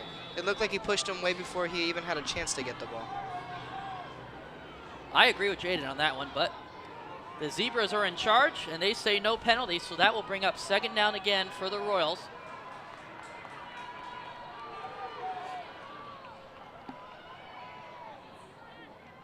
Mallory now will take up off the middle. Solid gain there, and that'll bring up 3rd down for the Royals. Definitely a design run there for the Mallory as he looked outside quickly, but then immediately took off. Little QB draw there.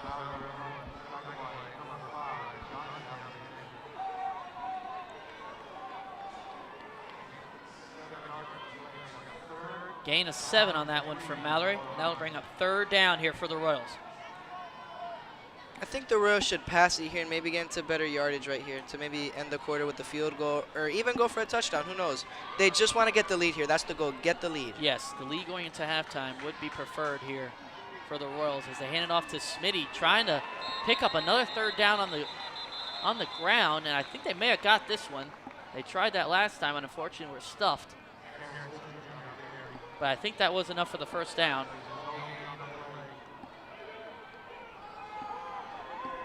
As I did the announcer jinx, and it is not enough for the 1st down. I thought he might have got enough up the middle, but the refs disagree, as I don't think that's a fantastic spot, to be honest with you. But nevertheless, 4th down, and another bold play call here for the Royals as they are well in their own territory, but they will go for it here. Mallory now up the gut, fighting for that 1st down. I think he got it. I think he got it. He got it. That will be a 1st down. Wow, that is why I'm up here in the press box and Coach Helder is down there making the calls, because what a bold play call there with a 6-6 tie with 50 seconds left in the 2nd quarter. I probably wouldn't have punted that one away, but like I said, that's why Coach Helder has this team 10-1. You have to be aggressive in these situations, and a fantastic play call there for Dorian Mallory as he takes the ball up the gut in the QB draw to pick up the 1st down. Alrighty, Jaden. So you mentioned earlier about the 2-minute warning. We're well past that now. 50 seconds left. The Royals have to pick up the speed here to hopefully, like you said, maybe get a field goal or maybe get this ball in the end zone. But the main objective here for the Royals offense should be to try to take a lead here going into halftime. Would you agree? I would definitely agree. It looks like that's the coach's goal right now, especially with that bold call right there. I agree. I agree. That was definitely a very aggressive call. So with that, Brent Weber, Jaden Guerrera here with you on the Royals Sports Network, brought to you by LTV. Home playoff game here for your Royals football. We are here at the Jungle. An exciting environment, and we are happy to bring it here with you. 50 seconds left on the clock. 50.3 to be exact, Jaden. As we will see now what the Royals offense can come up with, as they are going to have to pick up the tempo here. I believe the Royals have 2 timeouts left. I'm not sure, don't quote me on that, but they should definitely have at least 1 left, as I don't remember them calling really any in that 1st quarter or here early in this 2nd. Mallory will take a deep shot. He's got a wide receiver out there, and it's dropped. Had it. Beautiful throw there. That was a great opportunity for the Royals to get a touchdown. Still, though, beautiful throw by Dorian. Jones, it looks like, was out there, got his hands on it, but unfortunately went through the breadbasket What a throw by Dorian Mallory, stepping up. Wow, perfect ball placement there, but it's tough when you're on the run, going that fast to reel those balls in. So tough break there for the Royals. Second down though, not much time coming off the clock. That was also good pocket awareness there, especially not getting sacked on that. Yes, I agree. Mallory's pocket presence has been fantastic tonight. As you see it again tonight, as the announcer jinx maybe comes into play again, as that might have been a time where Mallory looked like he maybe could have taken that one outside. Instead, runs up forward and takes the sack. Time is still ticking. I thought that the Royals had some timeouts, but if they do, they're not deciding to take them now, as the clock is still running.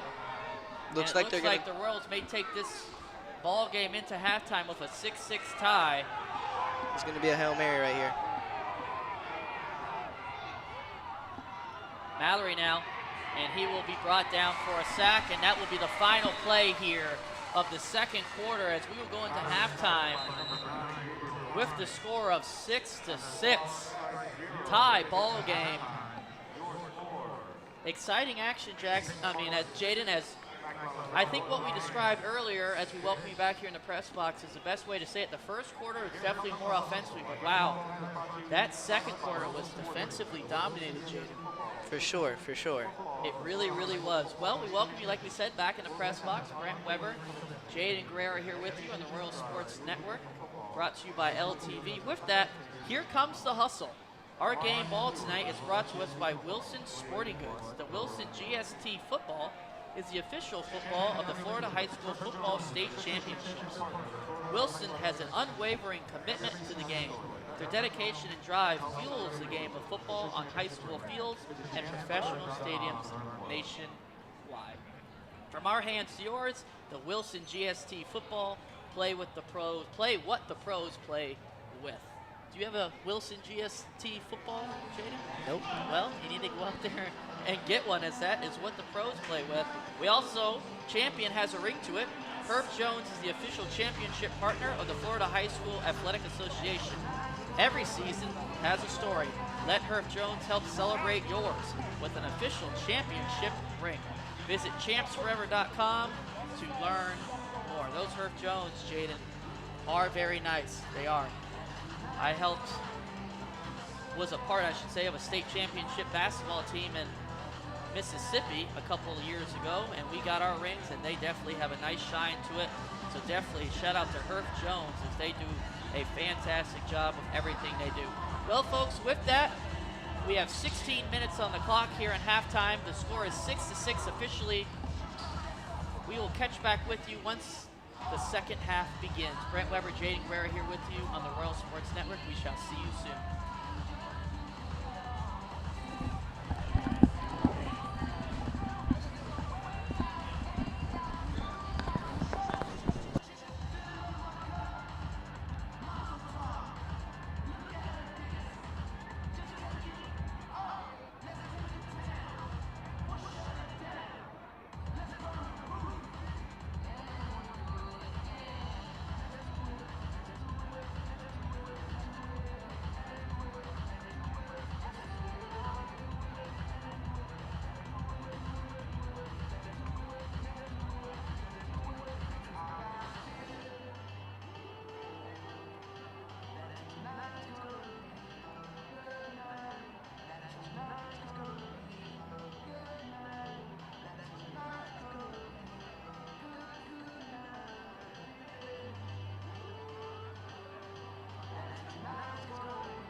So wait, don't we have to be here at 5 minutes?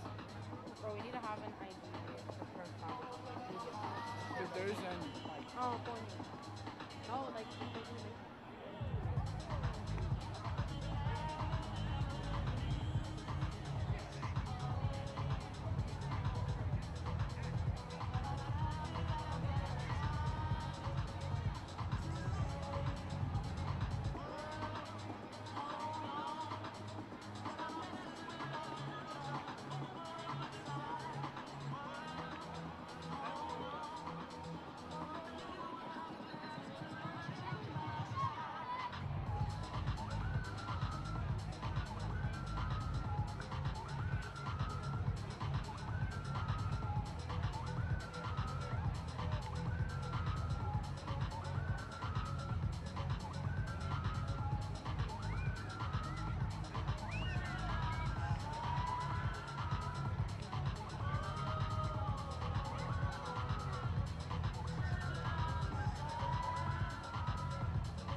everyone, and welcome back to the Royal Sports Network, brought to you by LTV. Brent Weber, Jaden Guerrera, back here in the press box with you as we get ready to start this second half here. 6-6, your Royals versus the Monsignor Pace Spartans.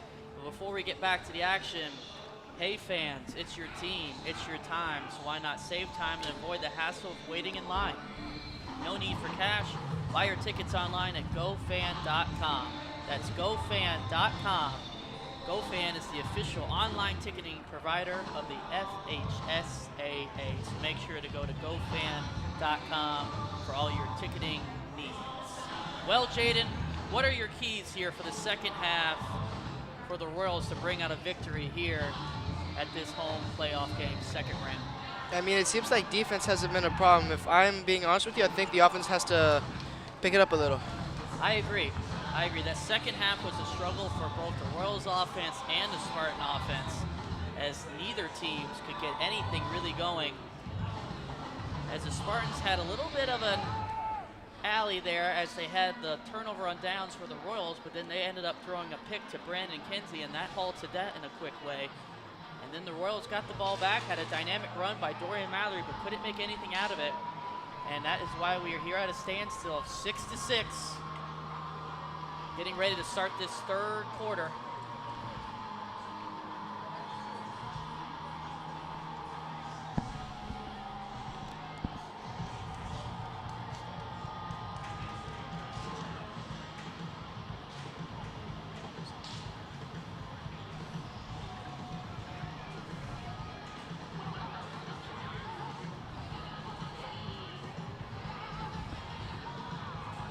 Oh, Coach, I have a fact for you.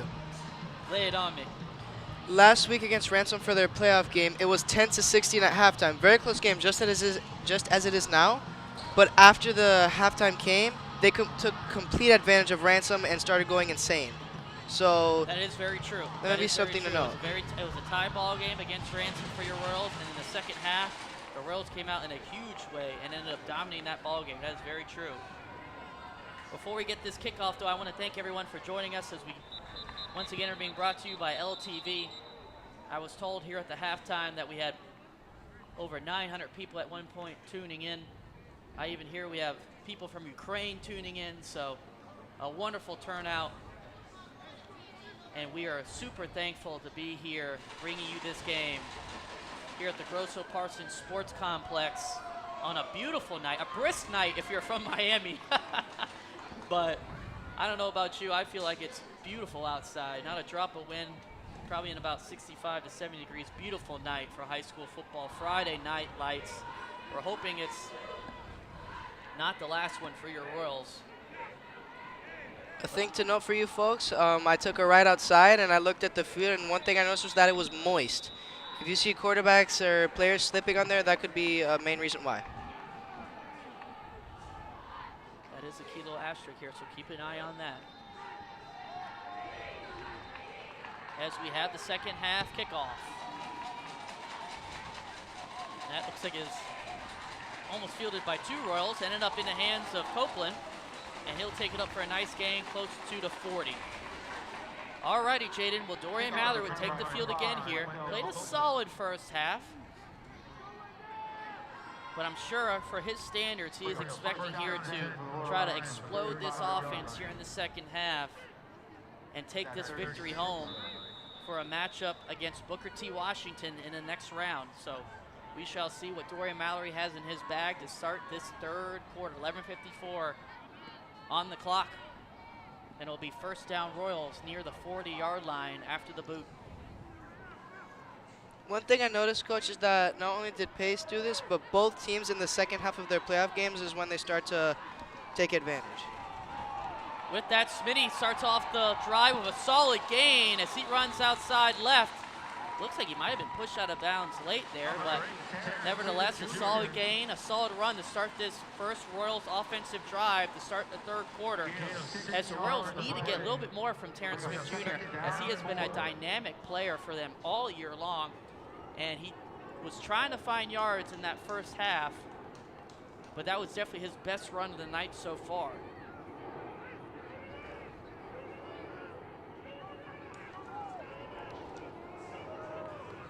Second down now. That ball is handed up to Smitty again. Another good run there. The Royals offense now starting to get that running game going. Coming out aggressive. Yes, they are, and it's good to see Terrence Smitty Jr. getting some ball carries there for the Royals, as like I said, he was not his normal self in that first half. The Spartans did a good job of keeping him under wraps, but he has 2 dynamic runs to start this second half, and the Royals are starting to drive here. I'm not sure if they're across the 50 just yet, as we're going to cut back to them here now as they're getting ready to place the ball and keep this drive moving. Brent Weber, Jaden Guerrero here with you on the Royal Sports Network, brought to you by LTV. Dorian Mallory now, QB keeper. That will go for a very short gain. And once again, folks, I just mentioned earlier, but the winner of this game will face Booker T. Washington in the regional championship game next week. Check FHSAA.com for the site and time of this game, and we are certainly hoping that it is your Royals who will be matching up against Booker T. Washington in that regional championship game, but I'm sure the Monsignor Pace Spartans will have plenty to say about that before this one is over.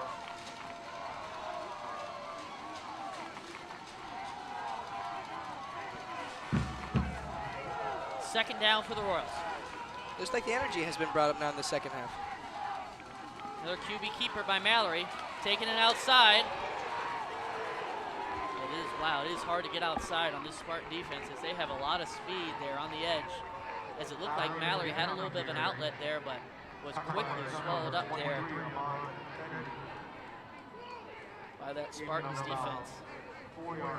That will bring up third down here, Jaden, for the Royals. After the nice run by Smith Jr. to start this drive. Hopefully the Royals can pick this one up, but as aggressive as Helder has been all night, Jaden, I would think this is probably 2-down territory as he's gone for it multiple times in his own territory, and with the Royals now just past the 50 into Spartans territory, I would assume this is 2-down territory for them again. So we'll see how this play call is, maybe with Helder knowing that he has another play call in his back pocket.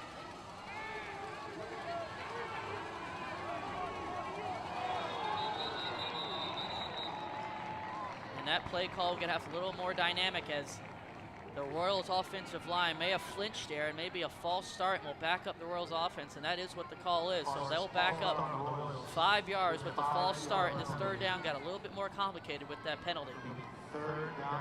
That's one thing, Jaden, that the Royals have done pretty well so far to start this game.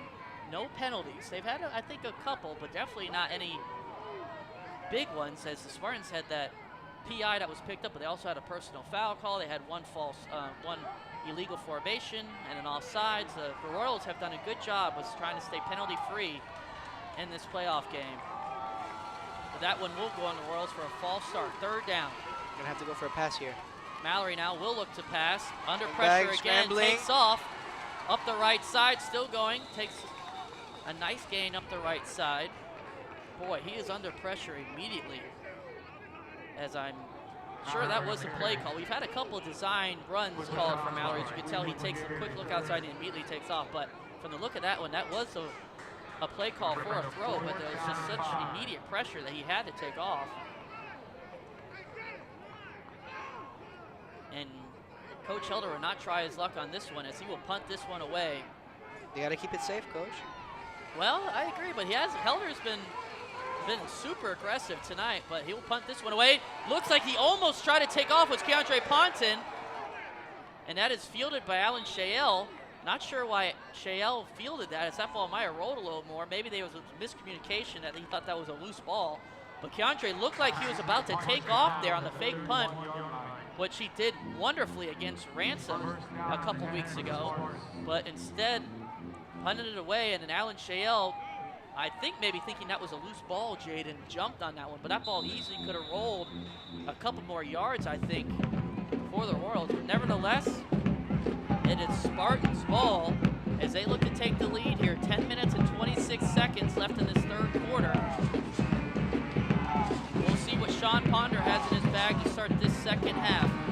He'll hand it off and start the second half with a handoff to Salmon Campbell.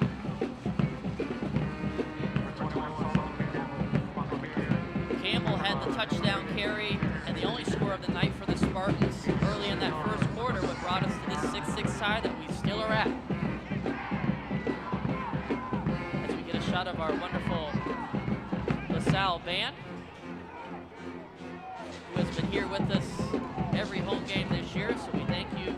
We thank them for their service, making the game and the environment always much better. Second down here for the Spartans.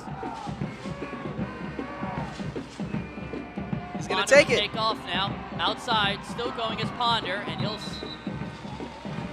skip out of bounds there with a solid, looks like probably about 6 or 7 yard gain. Under control run there by Sean Ponder. He really has played a good game tonight, has Sean Ponder, QB 6'1", 205. Has a 69% completion percentage, so he is accurate, and he has been tonight against this stout Royal secondary. Well, Jaden, we haven't said Philip Jones Jr.'s name yet. Ponder's done a good job of taking off quickly when there's nothing there in the wide receivers, but we're looking to see maybe if Philip Jones Jr. here can get some pressure on Ponder. It won't happen there as he hands it off to Campbell again. As Campbell picks up about 3 or 4 there maybe.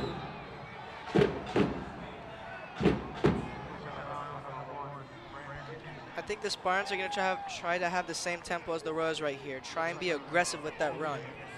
Yes, the Spartans definitely have come out with the mindset of trying to get the running game going first, just like the Royals did with Terrence Smith Jr. And the Royals were successful with it, but then unfortunately halted. We'll see if the Spartans can flip that script here. There is a penalty on the play, so let's see what this is. I'm going to listen in and see if I can get this penalty, as I'm not sure what it is, so I'm going to listen in here and see if I can get this to you.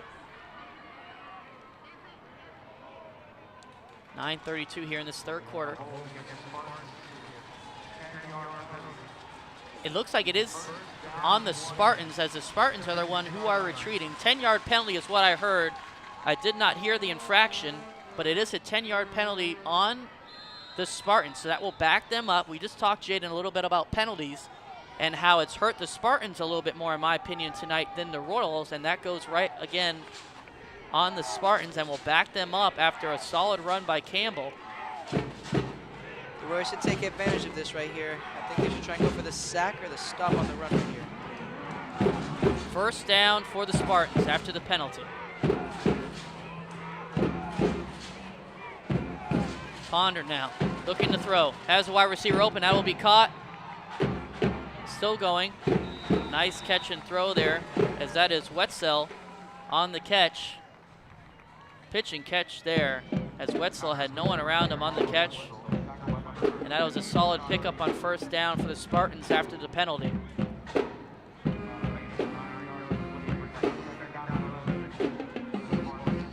Still with the penalty though, they have quite a ways to go, as this will bring up second down and 11. But the Spartans did a good job there on that first down, getting back that penalty yardage on that first play. Nice recovery.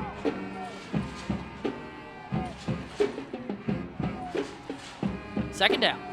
Ponder in the backfield, looks like with Campbell still. So Campbell now getting the majority of carries so far to start the second half over Wallace, who was very productive for the Spartans in that first half.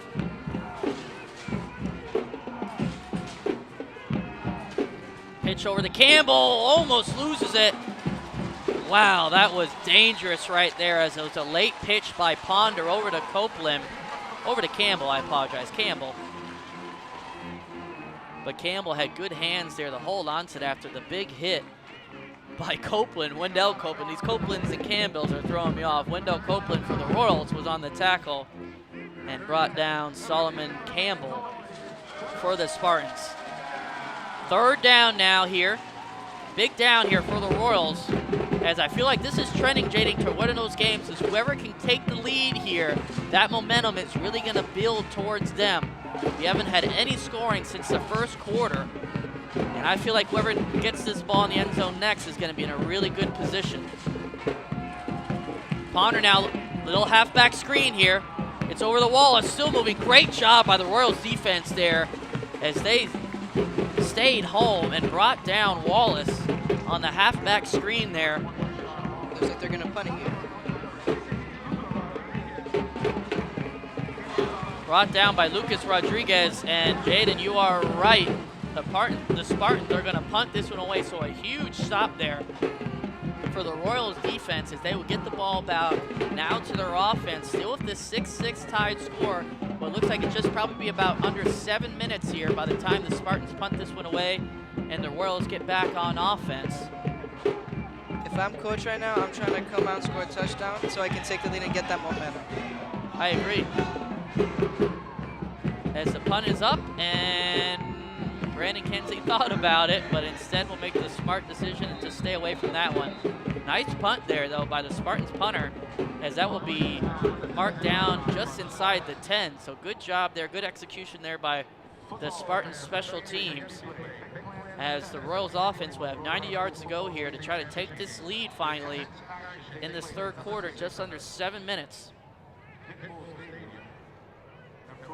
Here at the 2024 FHSAA Football Championship Regional Tournament, second round between the Monsignor Pace Spartans and your Immaculata-La Royals. Brought to you by the Royal Sports Network here at LTV. Brent Weber, Jaden Guerrera. We are super excited to have you here with us. As we stated just before the start of the second half, we are having some record numbers here on our live stream, and we hope the numbers keep climbing, as this has been a fantastic game. As that is pitched out to Smith Jr. now. What a wonderful pitch there by Dorian Mallory. A little bit of a bobble, but Smith Jr., just like Campbell did on the Spartans drive, did a wonderful job of holding on to that and picks up a decent gain on first down for the Royals offense.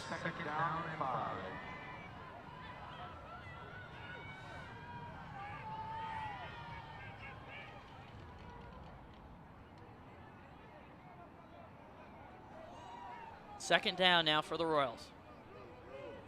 This third quarter is going by quickly, ladies and gentlemen, as we're almost under 6 minutes already. Dorian Mallory now, look to throw again, instead takes off. That looked more in the essence of a QB draw play, as he looked very quickly and then immediately took off. But then again, it seems like the Spartans are in the backfield within seconds, Jaden. Like I said, I'm sure maybe some of these are designed QB draws, or maybe you want these defensive linemen going upfield and then Mallory to split them. But at the same time, it seems like every play, Dorian Mallory is under intense pressure here, as the Royals offensive line here is going to have to get a little more aggressive, in my opinion, to give Mallory some time to even find these dynamic receivers on the edge. As Smith Jr. a run, and there's not much there either. I think what Coach Walker's game plan this game was to make sure that he covers the run. Clearly, LaSalle last game, what they did was their main goal was to run the ball. That's what they took complete advantage of against Gulliver, and they were able to execute on it. And what the Spartans are trying to stop is the Royals from doing that. I agree with that. Yeah, that is very good job, Jaden. I agree with that wholeheartedly. Yes, the Royals definitely are wanting to run the ball, especially with Dorian Mallory at the QB position, and he had a field day running against Gulliver in that first round playoff game. So that was definitely, I'm sure, a key component of the Spartans' defensive game plan, was to limit the gains on the field of rushing for the Royals. I'm sorry, as I look down, as we got a lot going on up here in the press box, ladies and gentlemen, as this is a 2024 FHSAA regional tournament. So we are working with you guys, but 5 minutes here and 8 seconds, 6-6 tie here in the third quarter. We have not had any touchdowns or offensive scores since the first quarter. Just a recap, if you're just joining us, the first touchdown was scored by Tyrone Williams, which gave the Royals a 6-0 lead. The Royals then went for a 2-point conversion, which was intercepted in the end zone. So that was no good, which kept the score at 6-0. Immediately on the following Spartan offensive possession, they took the ball down the field on an impressive throw by Ponder to Gabriel Klein, which set up the Solomon Campbell 1-yard run for a touchdown, what brought us to our score of 6-6. We had the extra point, which we saw from the Spartans, which was, we'll just say it was no good, ladies and gentlemen. It was no good. So that is why we are at this 6-6 tie here.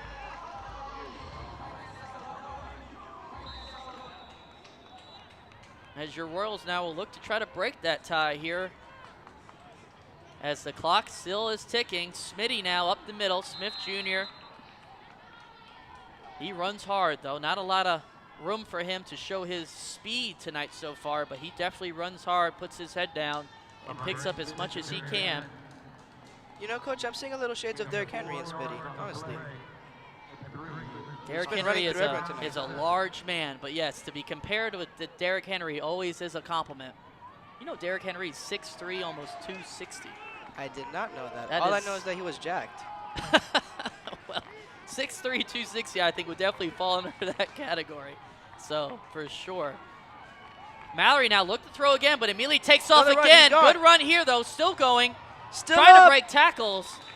As that is the best run for Dorian Mallory that he's had in this second half. As he looked like he was going to unload a pass, instead brought it down and ran up the left side for like I said, the best gain, or the best run, I should say, for him of this second half. And that run is good enough for a Royals first down. As this third quarter is ticking, ticking, ticking. Already under 4 minutes here in this third quarter, going by, in my opinion, much faster than the first and second quarter. But we've had mostly rushes, so that clock is going to keep rolling on these run plays as we have our first pass play of the night. As that's out to Jones, and just like Jaden said, the field looked a little moist, and Jones slips on that little out route. As that is unfortunate for the Royals. It looked like Jaden, he had some space, but like you said, the field looks moist maybe, and he slips and goes down. Turf monster. That'll bring up third down for the Royals on this slow, methodical drive.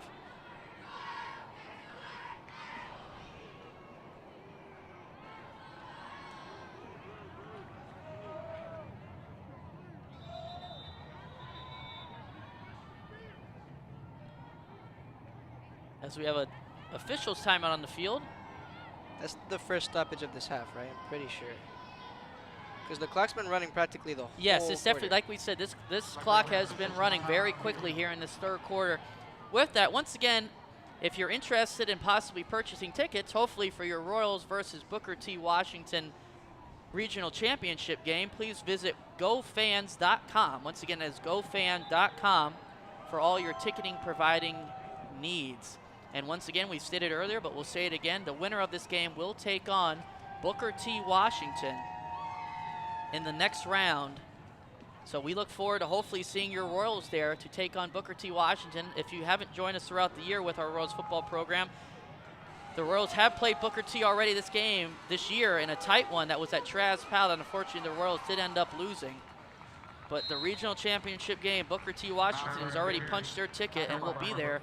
All they're waiting for now is to see their opponent. Will it be the Spartans or will it be your Royals? While that was being stated, Dorian Mallory had a nice run up the gut, which was good enough for Royals first down. So a big run there by Dorian Mallory to keep this Royals methodical drive going, Jaden, as this is slow moving, but this is one of those drives, Jaden, that yes, it's slow, it's methodical, but if you can cash this in with a touchdown and bleed some even more clock, or maybe even get this drive going into the fourth quarter, this could be a huge touchdown and a huge drive, I should say, for the Royals offense. You know, that's not bad. As we have a bad snap all the way in the backfield, Mallory tries to pick it up, and he doesn't get it. Dorian Mallory should have just fell on it, instead tries to scoop it, and the ball gets thrown out and is recovered by the Spartans. What a change of events for the Royals. A bad snap that went all the way back close to the 20-yard line. Dorian Mallory, I mean, it's easier said than done up here in the press box, but it looks like he should have just got down on it, maybe tried to scoop it up and make something out of that.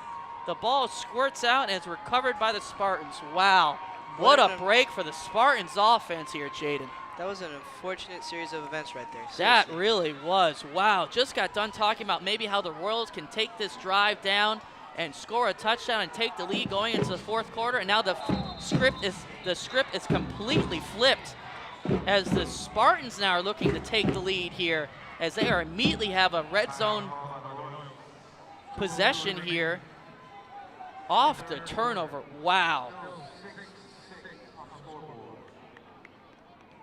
Well, folks, we welcome you back here to the press box. Brent Weber, Jaden Greer here with you on the Royal Sports Network, brought to you by LTV. What a change of events we just had. So the Royals, slow, methodical drive, as we said, but moving the ball down the field, bleeding the whole entire third quarter. But then we have a bad snap, which unfortunately the Royals cannot corral. And now, Jaden, we have the Spartans first down inside the Royals 10, I believe, or at least close to it. A red zone possession for sure. Wow, Jaden. Can the Royals defense, they're going to have to really stand stout here and stop this Spartans offensive drive. This is going to be a big drive for them in a sense. It really is, and it's not even, to say a drive is too courteous, as they've just been gift wrapped this at the red zone by the poor snap. But the Royals defense has played well all year, and we'll see if they can bail out the Royals offense. Ponder now. Up the gut. Take off. Still going. Headed towards the end zone, but will pushed out just short. Wow, Jaden. The way a game can change in a matter of seconds. That really is a true statement right there, as the Royals defense now have to just flush that one away, though, and try to stand stout the best they can. As obviously, folks, we have the whole entire fourth quarter, so plenty of time left in this game, but you felt like, I don't know, you felt like maybe the Royals offense was gaining some momentum. They were bleeding the clock, trying to get the ball in the end zone to start this fourth quarter, and now it's the Spartans looking to take the lead to start this fourth. With that, they'll hand it up to number 0, first carry of the night for Cleveland Gary. Is he in the end zone? Looks like it was a touchdown. Yes, he is. Is he? I'm not sure. I don't see any official. I hear horns, but I don't see an official with 2 hands up in the air yet. Looks like he was stopped at the 1. I believe he was stopped on the 1. Looks like they might do a tush push right here.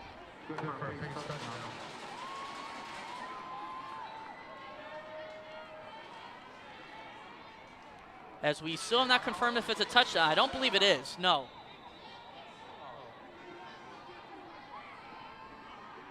As it is not a touchdown. I thought he was short, but we, we're up here in the press box and we're hearing horns and everything, so we're thinking nevertheless it's, and we have a penalty chaos on the field right now. A lot of confusion as we're not sure if there was a touchdown, but we have confirmed that there was no touchdown. It was a touchdown, so we have not confirmed that. It's the opposite of confirmed. We have confirmed now it is a touchdown. We apologize for that, ladies and gentlemen.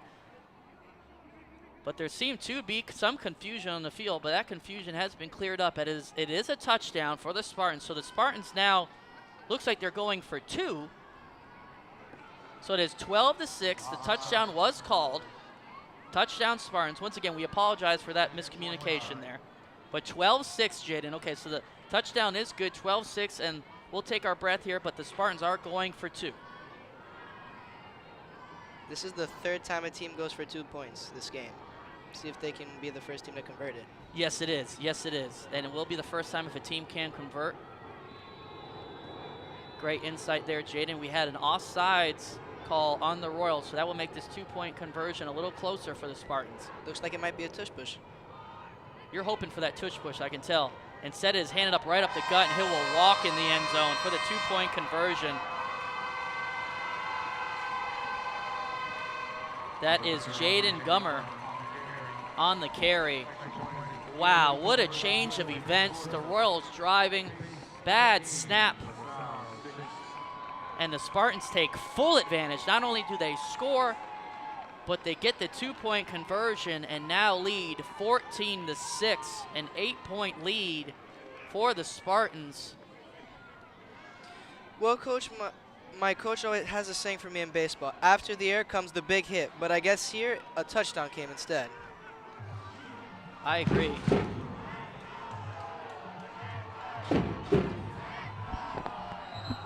So it seems we have 1 minute and 48 seconds here in the third quarter. Spartans up by 12. They successfully converted the 2 points here. First team to convert it all game. Now the Royals will get the ball back. I think they're going to stop experimenting with the ball, and they're going to try and get stuff going. They haven't really had a full rhythm tonight. They're going to try and get that going right now. Here comes the kick.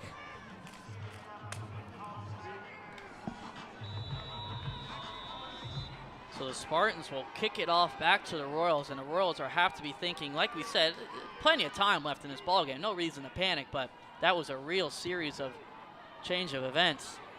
Short kick here.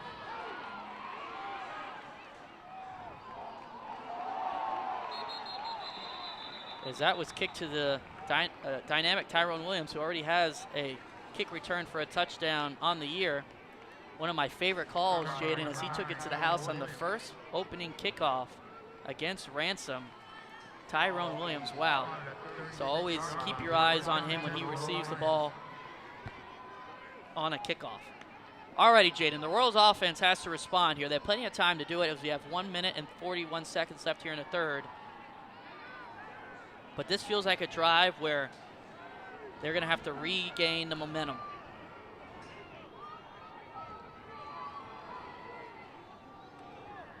Dorian Mallory now looking for Keandre Ponton. That is caught. I don't remember seeing much of Keandre Ponton offensively throughout the year, but he is getting some offensive snaps here at receiver. There's a flag on the play.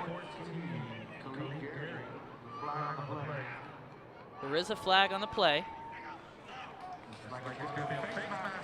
And it's going to be a face mask, so that'll be added on 15 yards to the throw and catch from Mallory to Ponton. So Keandre Ponton now doing a little bit of everything, as he is obviously your wonderful safety in the backfield of the secondary. Punter and now playing some receiver. Keandre lining up again outside. That'll hand it off to Terrence Smith Jr., and he'll work for every yard he can get on that one. Rough tackle.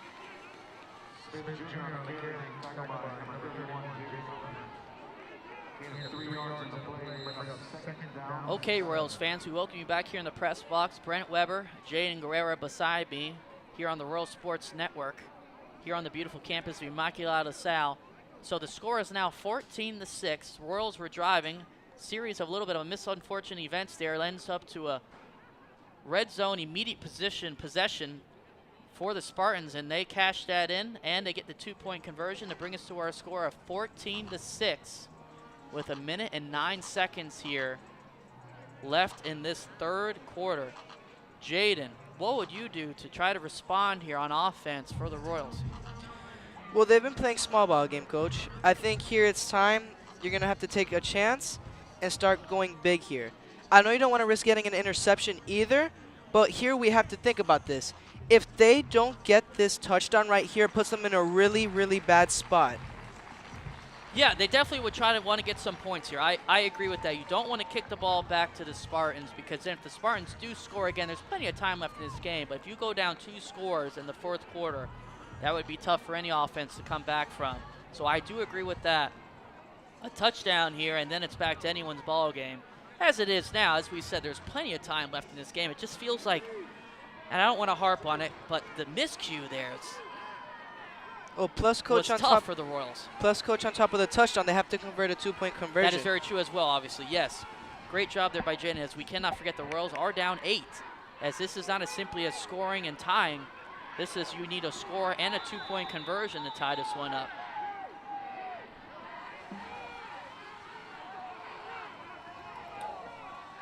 We have just hit the 1 minute mark.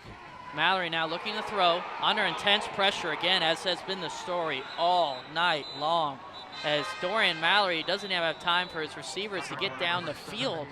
As I stated earlier, there's been a couple QB draws, I feel like, that have been called, where obviously you want the defensive lineman to get above your quarterback so he can shoot through that gap, but that was obviously a passing call for the Royals offense.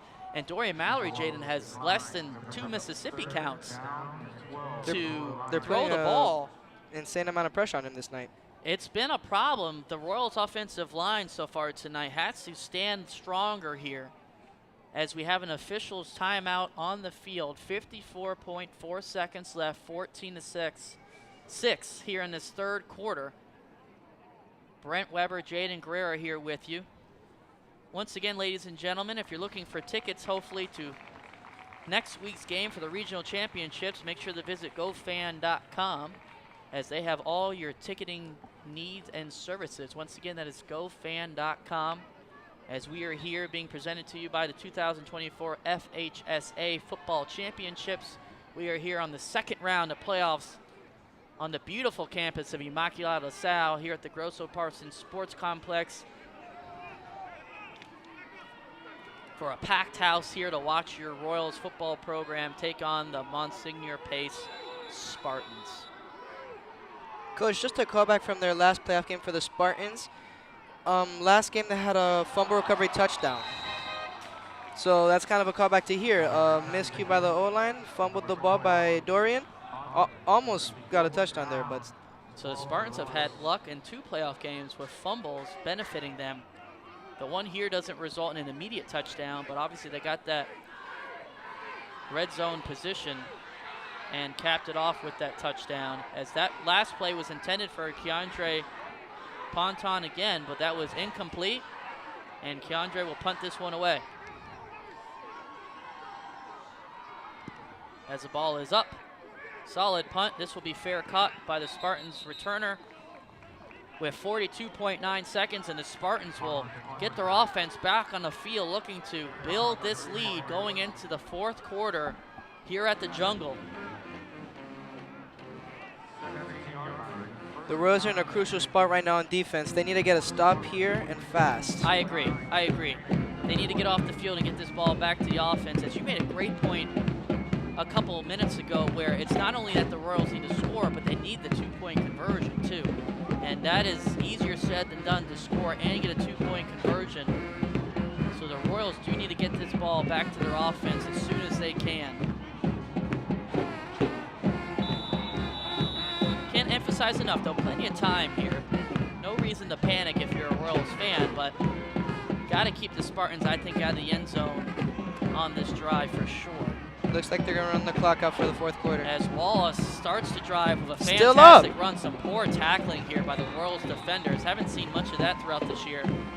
But Wallace is a playmaker, but it looks like some arm tackles there as Rashad Wallace starts off the first drive, the first down, I should say, with a solid run to the outside as the clock is still running. And if I was a Spartans, maybe just let this one run out. I'd be surprised if they run another play. But once again,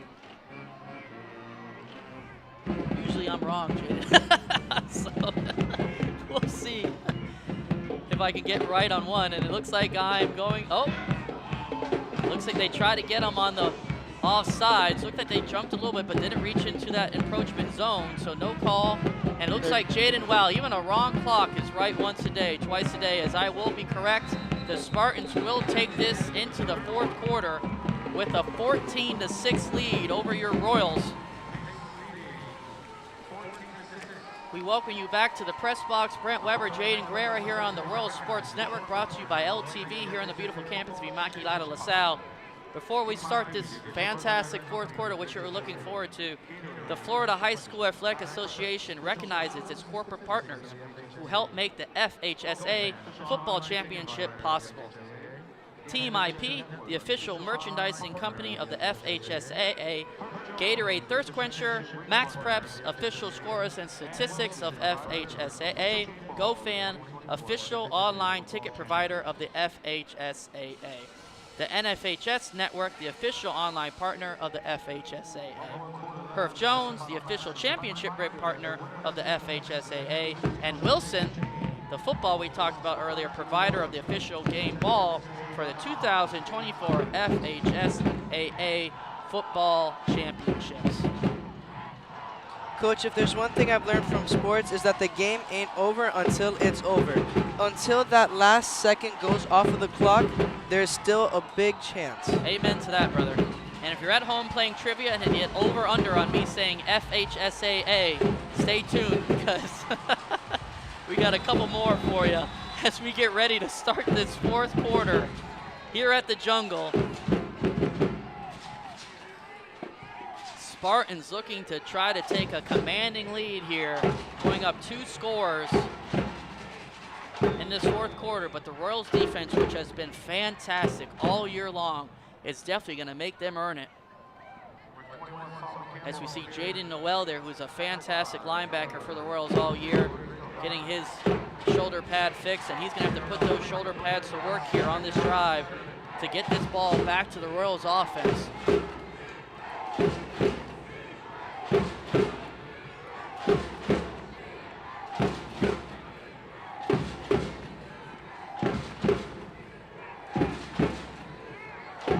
Second down now for the Spartans. Royals are going to get the stop here, or at least slow them down. Ponder now, empty backfield, throws it outside, that ball is caught. Let's see, immediately brought to the ground, but solid catch there. Nice throw by Ponder. Anderson on the reception. Brought down by Copeland. First down, Spartans.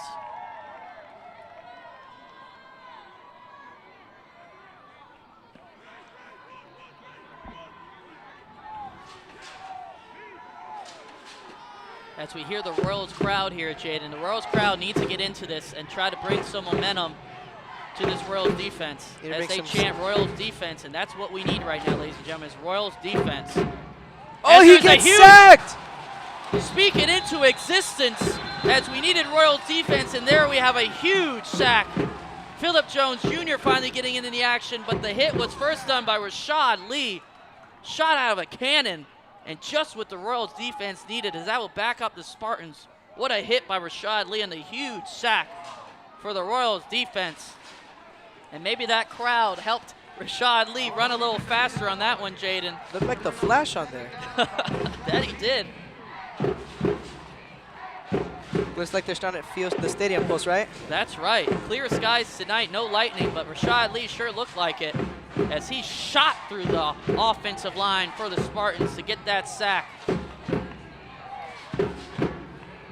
Need another one of those right here. That must have been a design blitz, a wonderful play call there, as Rashad Lee is usually at that linebacker position, as the Spartans now look a little discombobulated, as this is going to be maybe a snap infraction or at least a false start for sure on the Spartans. Wow, what a play by Rashad Lee, ladies and gentlemen. Looks like the Spartans are continuing to build on that momentum, but Rashad Lee with a huge sack, and you can see how a positive play, just one positive play like that, can get an offense a little discombobulated, as now the Spartans are going in the wrong direction, Jaden. Starting to look a little discombobulated out there, like you said. Yes. That's for sure. Also looks like a bit of miscommunication, too. Miscommunication, yes, just a little flustered. Whatever word you want to put on it, that tackle by Rashad Lee definitely was a huge play for this Royals defense, as they needed that. Sorry to interrupt you, but it looks like they stopped it for third down now. Okay, we might have missed that one, yes. Was that maybe a inside handoff? We caught the end of it. This is big. If they get the stop here, it looks like the Royals might be getting the ball back and another chance. As we are just under 9 minutes now here, ladies and gentlemen, in this fourth quarter. Second round playoff, win or go home. There will be no tomorrow for the loser of this game.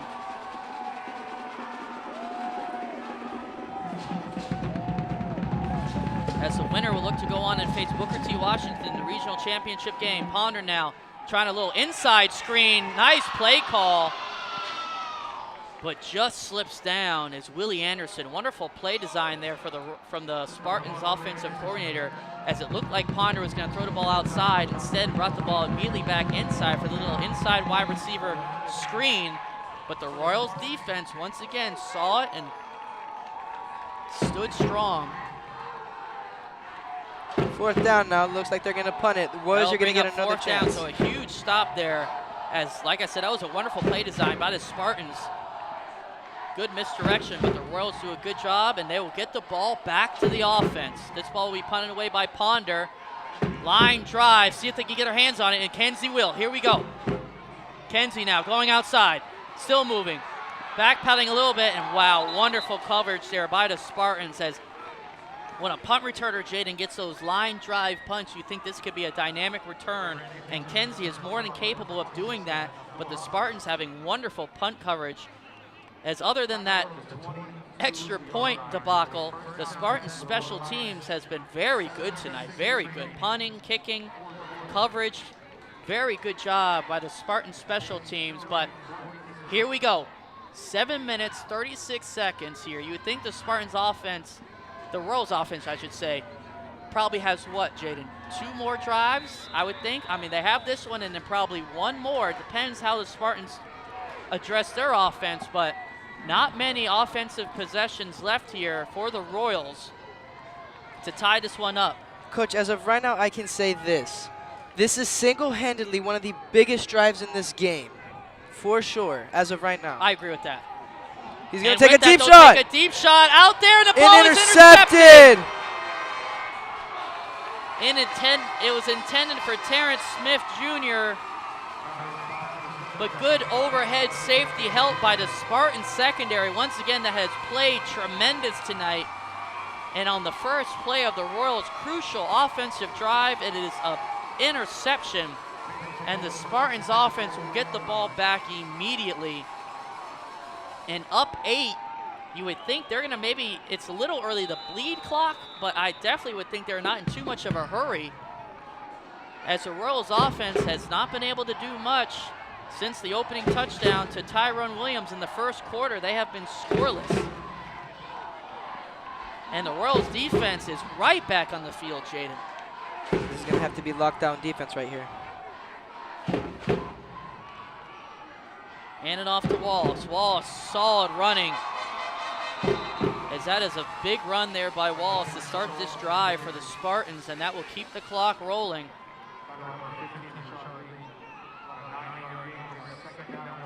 The Royals are going to have to dig deep here, as we are about to be under 7 minutes. You know, at this point in time in the game, if I'm coach, I'm just going to full blitz. You have nothing better to do at this point. Your goal right here is to stop them and get the ball back. You want to make sure that Sean doesn't have enough time to pass or even hand off the ball. That's what you want to do right here.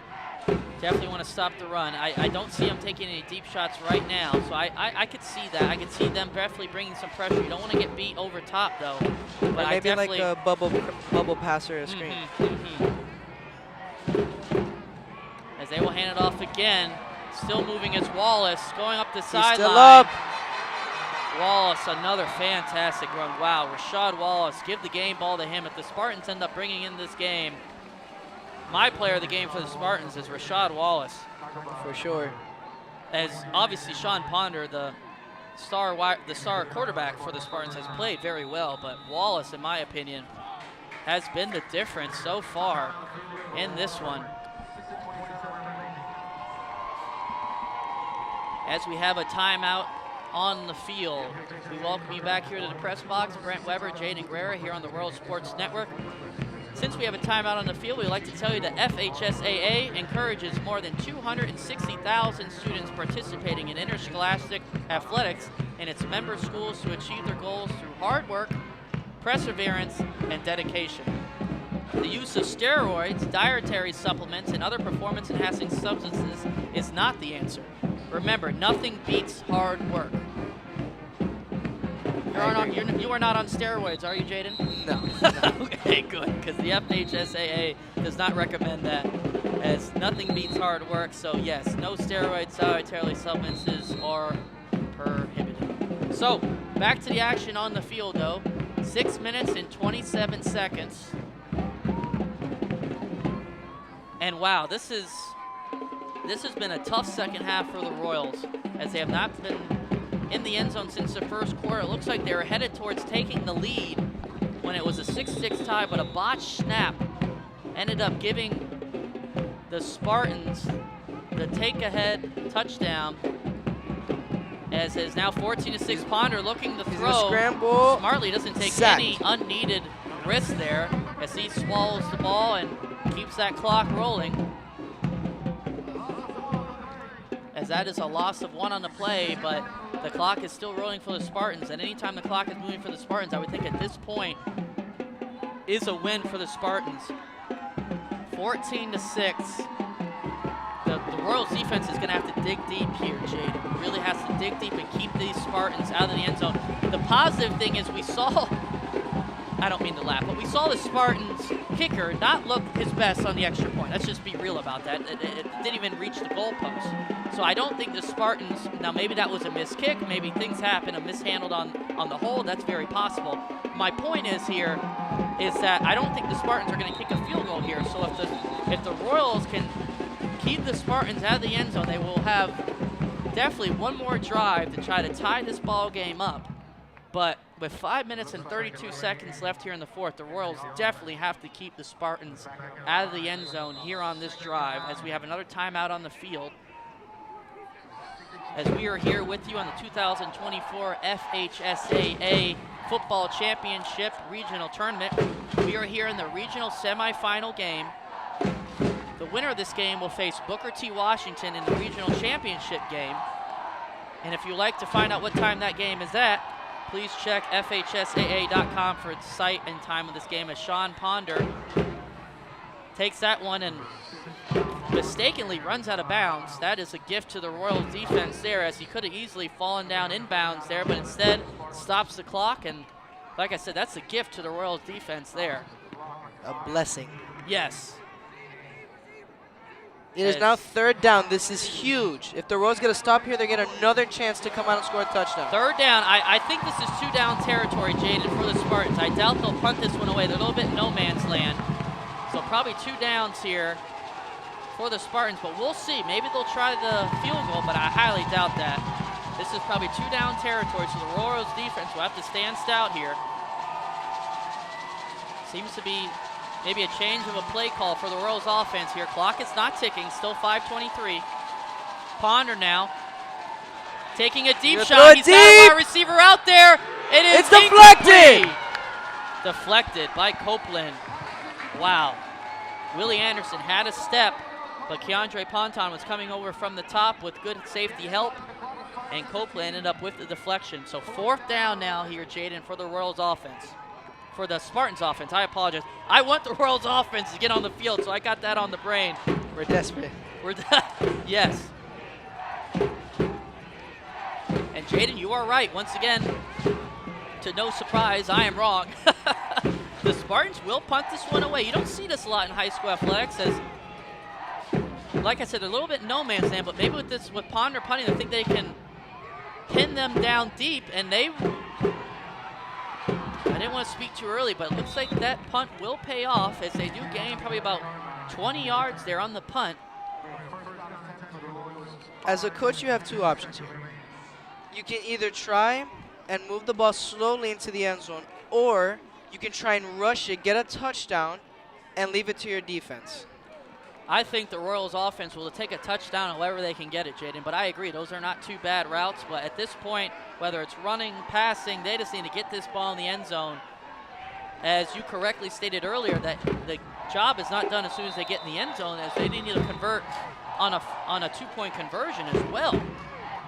So a lot of meat left on the bone here for the Royals offense, but Dorian Mallory has been the leader of this team all year, and if there's anyone capable of driving this team down the field for a tying score, it is Mallory.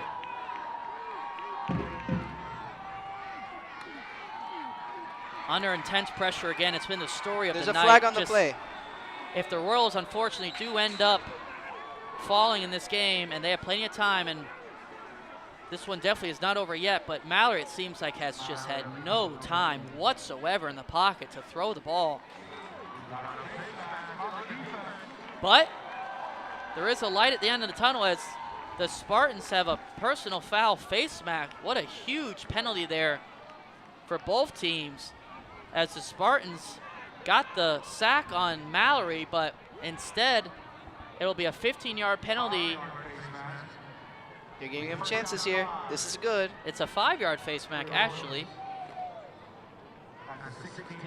As at the college level, they've moved to just 15-yard penalties for face masks, so I guess at the high school level it is 5 yards, but nevertheless, it is a penalty, and that is a good thing for the Royals, as that 1st down play did not go the way it wanted them to go. There's a wide open pass. Out to Kenzie. Kenzie jukes him.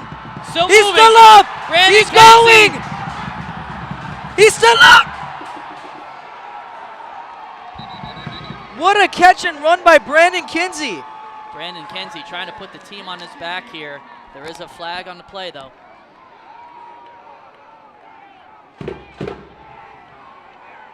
That stops the clock at least. Let's just hope it's not on the Royals. That is true. Plenty of time here, 4 minutes and 41 seconds.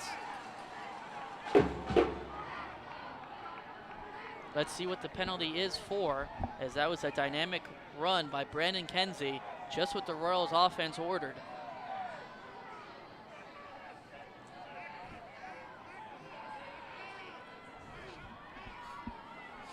The Royals crowd is going to go crazy here, Jaden, if this is on the Royals.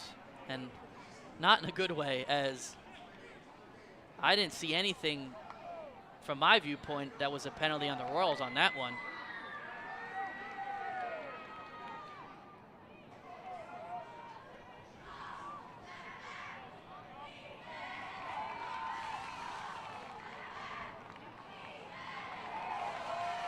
As this is going to be, wow, this is going to be 2 for the price of 1 on the Royals. As it's pass interference on the Royals, and then we have a dead ball after the play.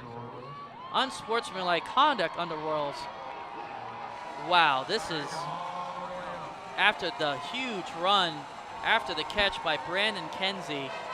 2 huge penalties. Pass interference on the Royals, as there must have been some form of a push-off by Kenzie or something. Like I said, I didn't see anything, but then we have that added on, unsportsmanlike conduct penalty on the Royals. And wow, Jaden, as soon as the Royals offense gets some more momentum, 2 penalties to bring them back all the way to the 20-yard line. Still plenty of time, as I said, 4 minutes and 41 seconds, but that play to Kenzie was big, and to have that completely called back and then some is a tough break for the Royals, who have had tough breaks offensively this whole entire second half. I'm getting nervous just watching this, if I'm being honest with you.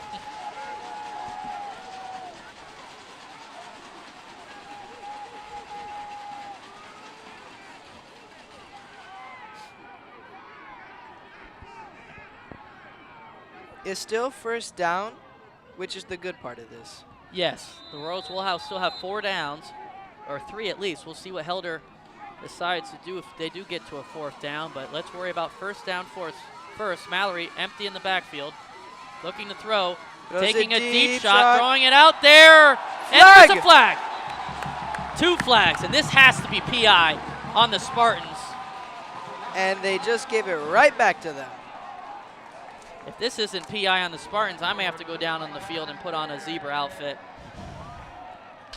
As this has to be a pass interference on the Spartans, and that's what it is. So as Jaden said, the Royals will get back some of that penalty yardage on that PI on the Spartans. That is a nice little Christmas present for them. Yes. Let's get to Thanksgiving first, Jaden. We got to cut that turkey on Thursday before we get to Santa coming down the chimney. But yes, we'll take all the gifts we can get, all the early gifts we can get on the Royals offense, as it's been a struggle here in this second half, really since the first quarter. But, you know, that's what playoff games are about. It's about grit and determination, and the Royals offense is going to have to show a lot of that right here on this drive to get this game tied up and potentially maybe to a playoff game overtime. We shall see. As the Royals offense definitely at this point now only have about 2 offensive possessions left in this ball game, as Mallory is under intense pressure flag. again. There is a flag, and this looks like maybe in the realm of holding, though, on the Royals offensive line. This game is starting to have a lot of penalties now.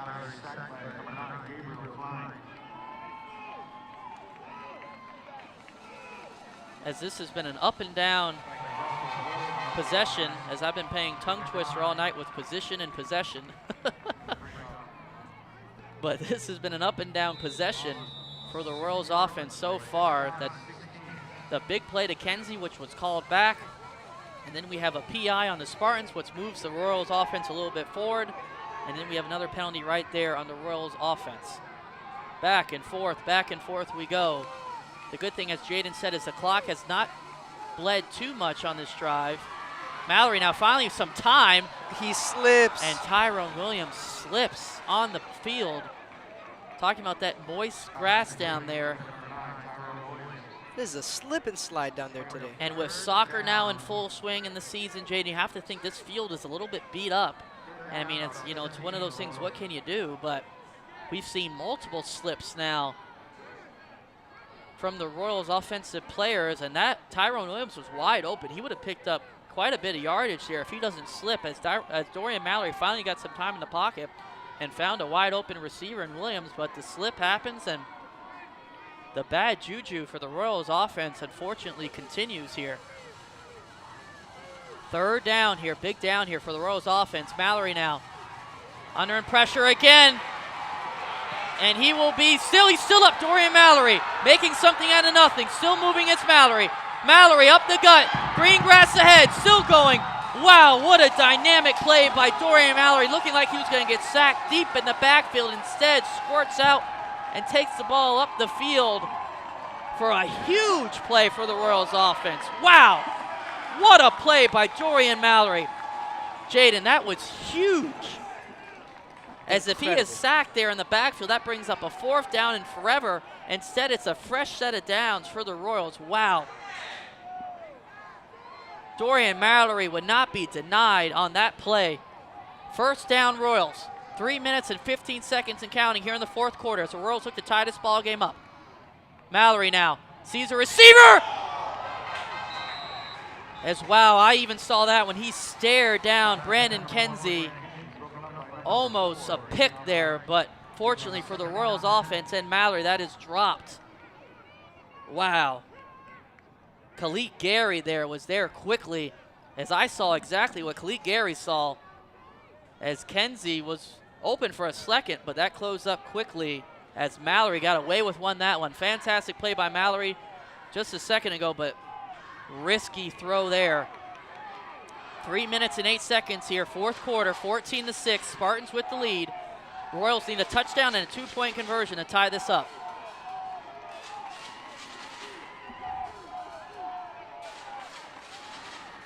We're approaching 3 minutes in this game. Dorian Mallory now taking a deep shot. He got it! Brandon Kenzie! What a touchdown! Touchdown Royals! Brandon Kenzie with the deep ball. When in doubt, call up Brandon Kenzie. What a play by the Royals. Now they need to get the 2-point in the conversion. stands, but first we must take a 2-point conversion as it is only 14-12. Royals still down 2 as the Royals now must convert this 2-point conversion. This would be huge here. What a throw by Dorian Mallory. The Spartans, I don't know about going one-on-one with Brandon Kenzie at this time. I would have thrown some double coverage over top. But either way, wow. Brandon Kenzie doing everything he can to put his team on the back along with Dorian Mallory. And we have a huge 2-point conversion here for the Royals to tie this one up. Talk about leadership. 3 minutes here left in this 4th.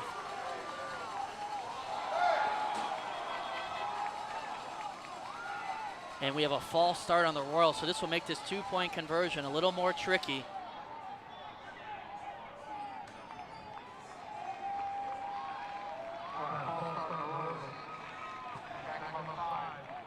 Wow, tough miscommunication on that one, Jaden, as this will now make this 2-point conversion much more complicated, as maybe running the ball I think is completely out of the question now. Where the ball was previously spotted, you maybe could have the Spartans guessing whether it's going to be a pass or a throw, or a pass or a run, I should say. I apologize. But this now, I think, would definitely be a throw here for the Royals, as this is a tough place to run in of the field, as Jones is in the backfield if it is handed off, and it won't be. Looking for Mallory now season. looking for the cross route. And Good! They get converted! it! Royals tie the game! 3 minutes left in the 4th quarter and the Royals tie it!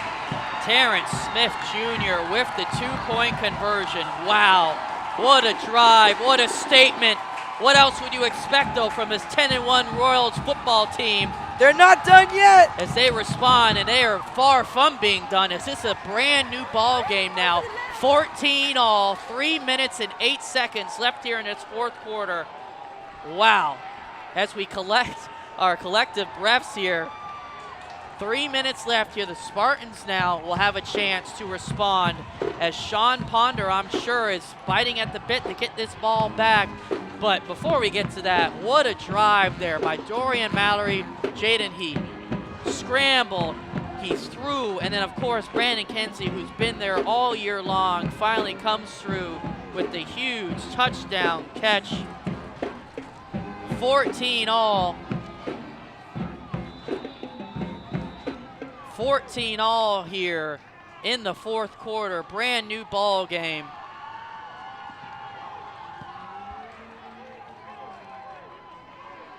As this ball is fielded now by the Spartans, Willie Anderson, and he will be brought down.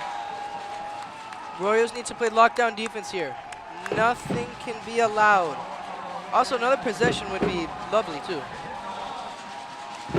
Well, ladies and gentlemen, if you haven't been with us since the beginning of our broadcast, just a quick recap here before we get this one of these couple of final drives here by both teams respectfully before we may go into overtime. The scoring was started with a 6-0 Tyrone Williams touchdown. The Spartans then tied it up 6-6 on a Campbell rushing touchdown.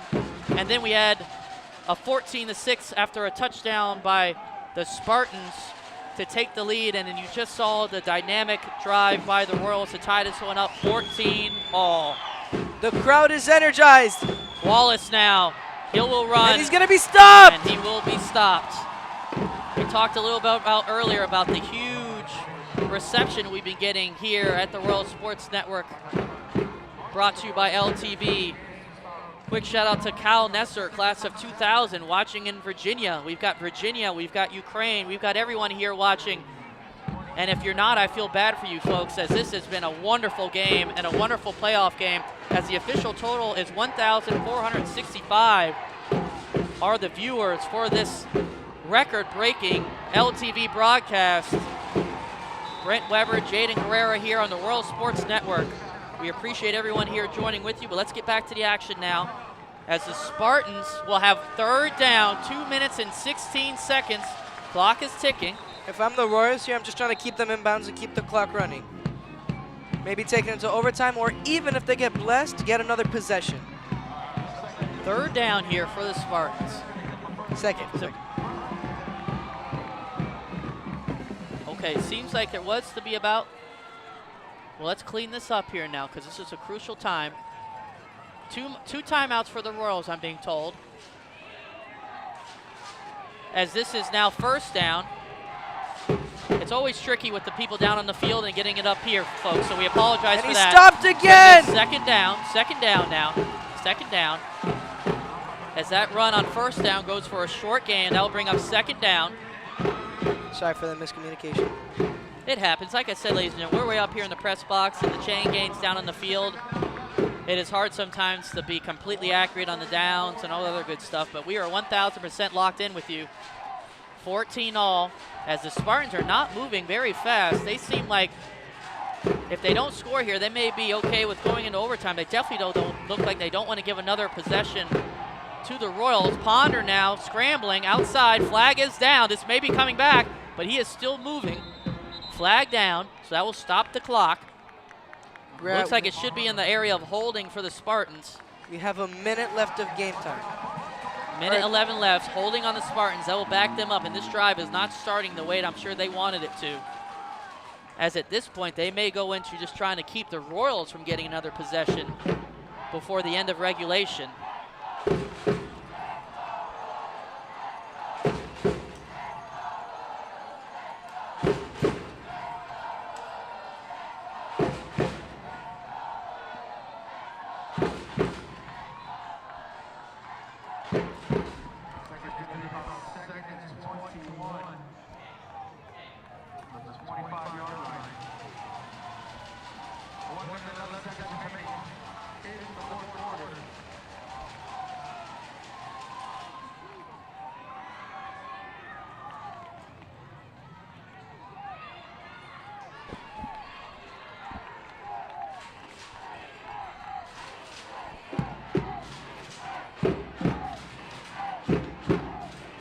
After the holding call, Spartans still with the ball, obviously, but they are not moving in the right direction here.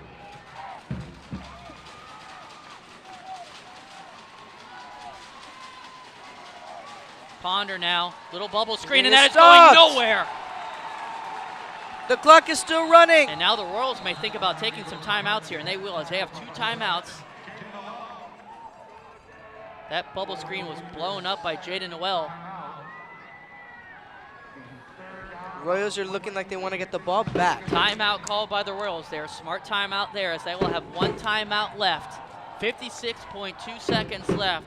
The Spartans will have 3rd down, but they are nowhere near the 1st down marker or the end zone.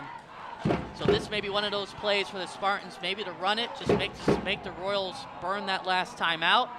And then the Royals are going to get a shot to win this game, walk off in regulation. First things first, so got to get the stop here, but I would think the Spartans would not want to put this ball anywhere in a danger zone and give the Royals possibly a shorter field than what they may already have if they punt it away. So I would expect a run here by the Spartans and then maybe another timeout by the Royals and hopefully get this ball back and able to possibly have a game-winning drive here in regulation. Very short amount of So time I'm getting here. some rules here on the overtime, just so we're on the same page. In case this does go to overtime, we will have a coin toss, and then we'll have alternating possessions at the 10-yard line. And this is live, folks, so I believe it's the first one to score. Will they both have an opportunity to score, Kay, or? Overtime rules have changed in college, ladies and gentlemen, so it's always a revolving wheel, so we just want to confirm and make sure we're giving you the right stuff. Not at overtime yet by any stretch, so let's take care of this first. But there will be a coin toss if it goes to overtime, and both teams will have the ball at the 10-yard line. Ball's going to be hiked. Ponder now, looking for a he will receiver. throw. He scrambles, and he's brought And down! he's brought down. He is sacked. Huge play there by the Royals. Royals taking timeout. And There's the Royals will take 51 another seconds left on timeout. the clock. 51.1 seconds left here. So the Royals will have a shot to win this in regulation. So let's not talk about overtime here just yet, as that was a huge stop here for the Royals defense. And with no timeouts and 50 seconds, it's going to be tricky. They'll have to throw the ball towards the sideline here, or if they do throw the ball across the middle, they're going to have to really get up there quickly and spike this ball. But at this point, Jaden, this is exactly what you would want if you're the Royals, so a shot to win the game here in regulation. Coach, I don't know if you remember this, but a couple years prior, do you remember what Stephon Diggs did with the Saints? That last play? Yes, I do actually. Yes, that weird play where he actually walked into the end zone there in that playoff game. Yes, for the Vikings. I do remember that. Wow, if that happens here, the crowd's going to go wild. We're all going to go wild if that happens. Starting to shape up like that game, too. It definitely has some similarities.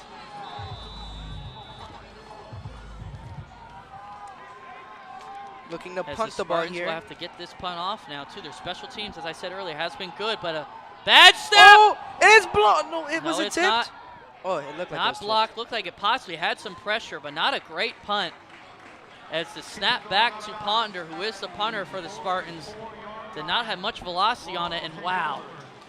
43.8 seconds now. Dorian Mallory is going to have a chance to walk off here in regulation to get the Royals to punch their ticket to the regional championship game, where they will possibly face Booker T. Washington. Booker T. Washington has already won, so they definitely will face. The possibly is obviously if the Royals do cap this one off and win. Whoever wins this game will face Booker T. Washington in the regional championship game. Wow, what a fourth quarter. If you're just joining us, you joined at the right time.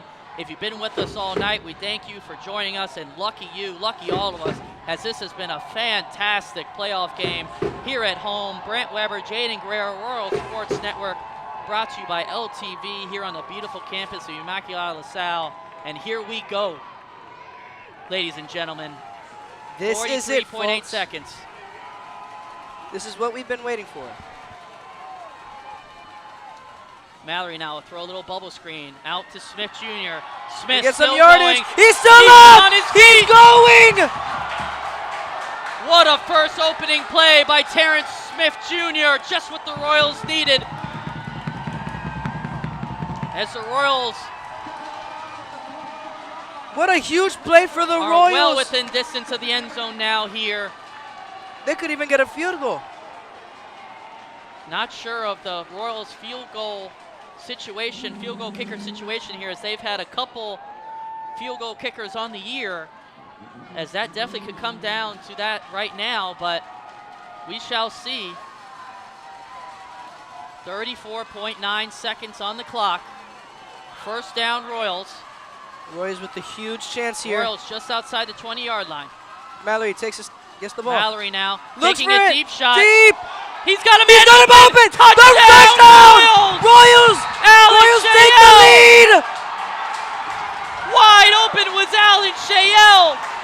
How did the Spartans defense lose him? Incredible! As the Royals take the lead with 27.7 seconds left here in the fourth quarter.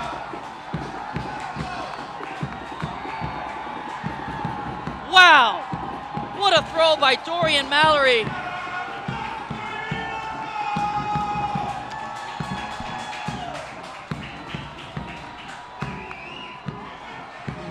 The Royals definitely have the momentum now. Looks like they're gonna go for 2 here. As that is Dorian Mallory's 3rd touchdown pass on the night. As the Royals will go for 2 here. They won't mess around with an extra point. There is a flag. 3 touchdown passes now on the night for Mallory, as he has responded in a huge way after not scoring in the second or the third quarter. He has now accounted for 2 touchdowns here in the fourth. The tying one was the Brandon Kenzie with the 2-point conversion going to Smith-Juder, which tied us up 14-all. And then you just saw that huge catch by Alan Shayel, who was wide open in the corner of the end zone to take the 20-14 lead. Just to get the 2 with points. 27.7 seconds left here. Takes a snap. Here's Mallory a 2-point looking. conversion. Sees Mallory someone now, open. and that will be incomplete. Still, they have the lead with 27 seconds. Really good position right now for the Royals. What do you think? It will be a 6-point lead, and the Royals definitely are in a great position here, but not over yet. But it will be a tough task for the Spartans offense now to go the whole entire field with 27.7 seconds. I'm not sure of the Spartans timeout situation, but I think they should have a couple at least. They have to be looking to possibly try to get a good return here on this kickoff to get good field position, and then hopefully hope for some magic from Sean Ponder. But wow, what a response by Dorian Mallory. We talked earlier about the botched snap by the Royals that felt like that might have been just something that, hey, that happened. But the Royals did not let that bring them down, as they have responded in a huge way with 2 fourth-quarter touchdowns, Shaden, and now have the lead 20-14 here in the fourth, looking to head to the regional championship game against Booker T. Washington.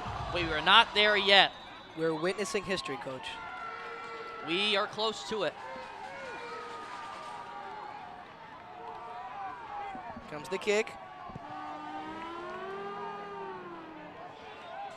And he will kick it out of bounds. That will be a flag. Wow, that's the break that the Spartans needed right there, as that will move the ball up now as that ball is kicked out of bounds. It looked like the Royals tried to do a little bit of a pooch kick, but unfortunately it bounces out of bounds. I don't mean to compare my Madden knowledge, but if I'm coaching the situation, I'm pressing the prevent button. With everyone spread out all across the field. I agree with that, yes. At this point, you definitely have to keep everything in front. I don't know, I wish I knew the Spartan timeout situation, but you definitely cannot keep anything, you have to keep everything in front of you at this point. Remember, folks, 27 seconds left. Your Royals are up by 6 points. The Spartans do have all 3 timeouts. That has just been confirmed. So the entire playbook, for the most part, really is open for the Spartans. As it looks like, are we going to have a re-kick? Okay, I'm not sure what happened there, ladies and gentlemen. We are going to have a re-kickoff. Okay, so from my viewpoint, this is good news for the Royals, as that ball went out of bounds. So, but nevertheless, okay, a re-kickoff. Spartans do have all 3 timeouts, though, so their playbook is completely wide open for the most part with 27.7 seconds left. They need to move quickly, but they can throw the ball in the middle of the field as they have 3 timeouts. Really good kick. As that is Oh, misjudged by the Spartan returner. Back of the field. still going. Burning crucial time here. It's the Spartans returner. And wow. they're stopped all the way in the back of the field. You got to Royals. admire Wetzel, who's trying to make something happen there, but burning crucial seconds there, running around. The ball is officially placed at the 3-yard line. Wow. I mean, you can't blame Amari Wetzel at that point. He's trying to make something happen, but once he was going backwards, you think you just got to go down and save this crucial time as the Spartans. Wow, I don't want to say this would take a miracle, not with 3 timeouts, but at the high school level here to go 97 yards in 19 seconds, this would be incredible. He's going to have to go deep here. And if you're the Royals defense, just keep everything in front of you. As Sean Ponder is literally standing in his own end zone to start this drive.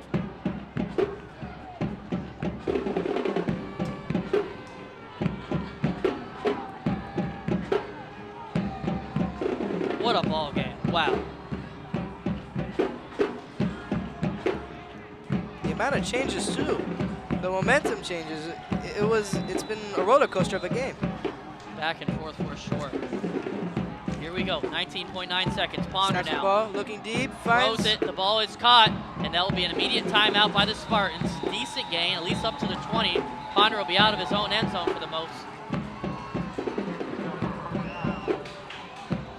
It appears that He there's still will be close to that end zone, but his feet will be out of it as he is at the 20. It appears that there's 11 seconds left on the clock, everybody. 11.3 seconds left. 2 timeouts left for the Spartans. As it looks like the Royals are well on their way to, I'm not going to say it yet, but 11 seconds left. They officially changed the clock actually back to 13 seconds left. As the Spartans have about 80 yards to go to get the tying touchdown needed as the Royals lead 20-14.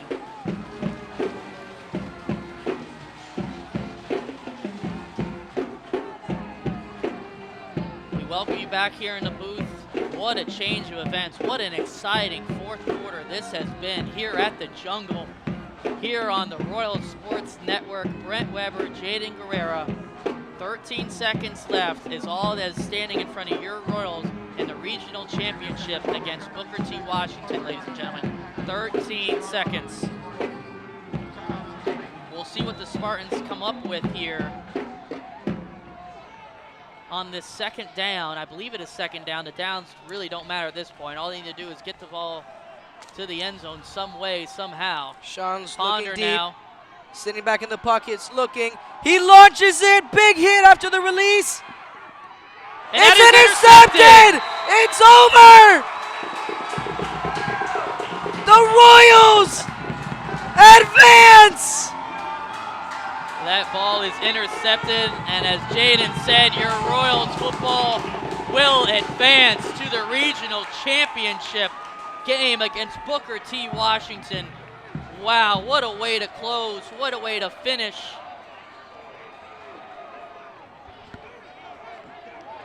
Wow. We do not know of the site and time of this game yet.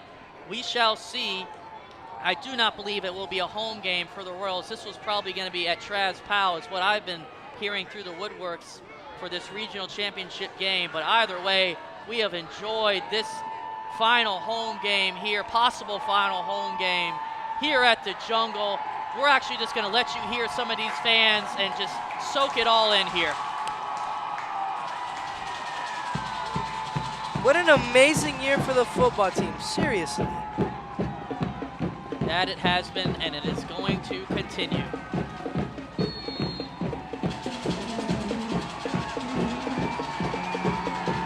As that is it, double zeros are on the clock. Your LaSalle Royals are headed to the regional championship game against Booker T. Washington after a fantastic finish. I told you, Coach, barbecue chicken. You can have whatever you want tonight, Jaden. Barbecue, chicken, cake, cookies, steak. It is well deserved as we welcome you back here in the press box. Wow, what a game. As the final score here tonight is 20-14. Your Royals bring it home The story continues. Just a little quick recap in case, if you're just joining us, I feel bad for you, but if you joined us late in the second half, the scoring started with 6-0 from Tyrone Williams. The score was then 6-6 after a Spartan touchdown. The Spartans then took the lead in the third quarter, 14-6, and that is when the magic began to start for your Royals offense, as a Brandon Kinsey touchdown from Dorian Mallory brought us to a 14-14 even draw. And then Dorian Mallory, ladies and gentlemen, found Alan Shael in the end zone for the game-winning touchdown, 20-14, and that was your final score here at the Jungle. Jaden, you have anything else you want to add? Well, Coach, we advanced. We advanced, and that is the story of the night, survive and advance, and that is exactly what your Royals did. Thank you so much for joining us here throughout the year. Like we said, unfortunately, we don't know the time and site of the game next week. I highly doubt it's going to be at home. So with that said, thank you so much for joining us here on the Royal Sports Network throughout the year. It has been my pleasure to be here with you and call every game. What a season by your Royals football program, and we wish them the best of luck in the regional championship game against Booker T. But until then, you know what it is. Go Royals. Royals!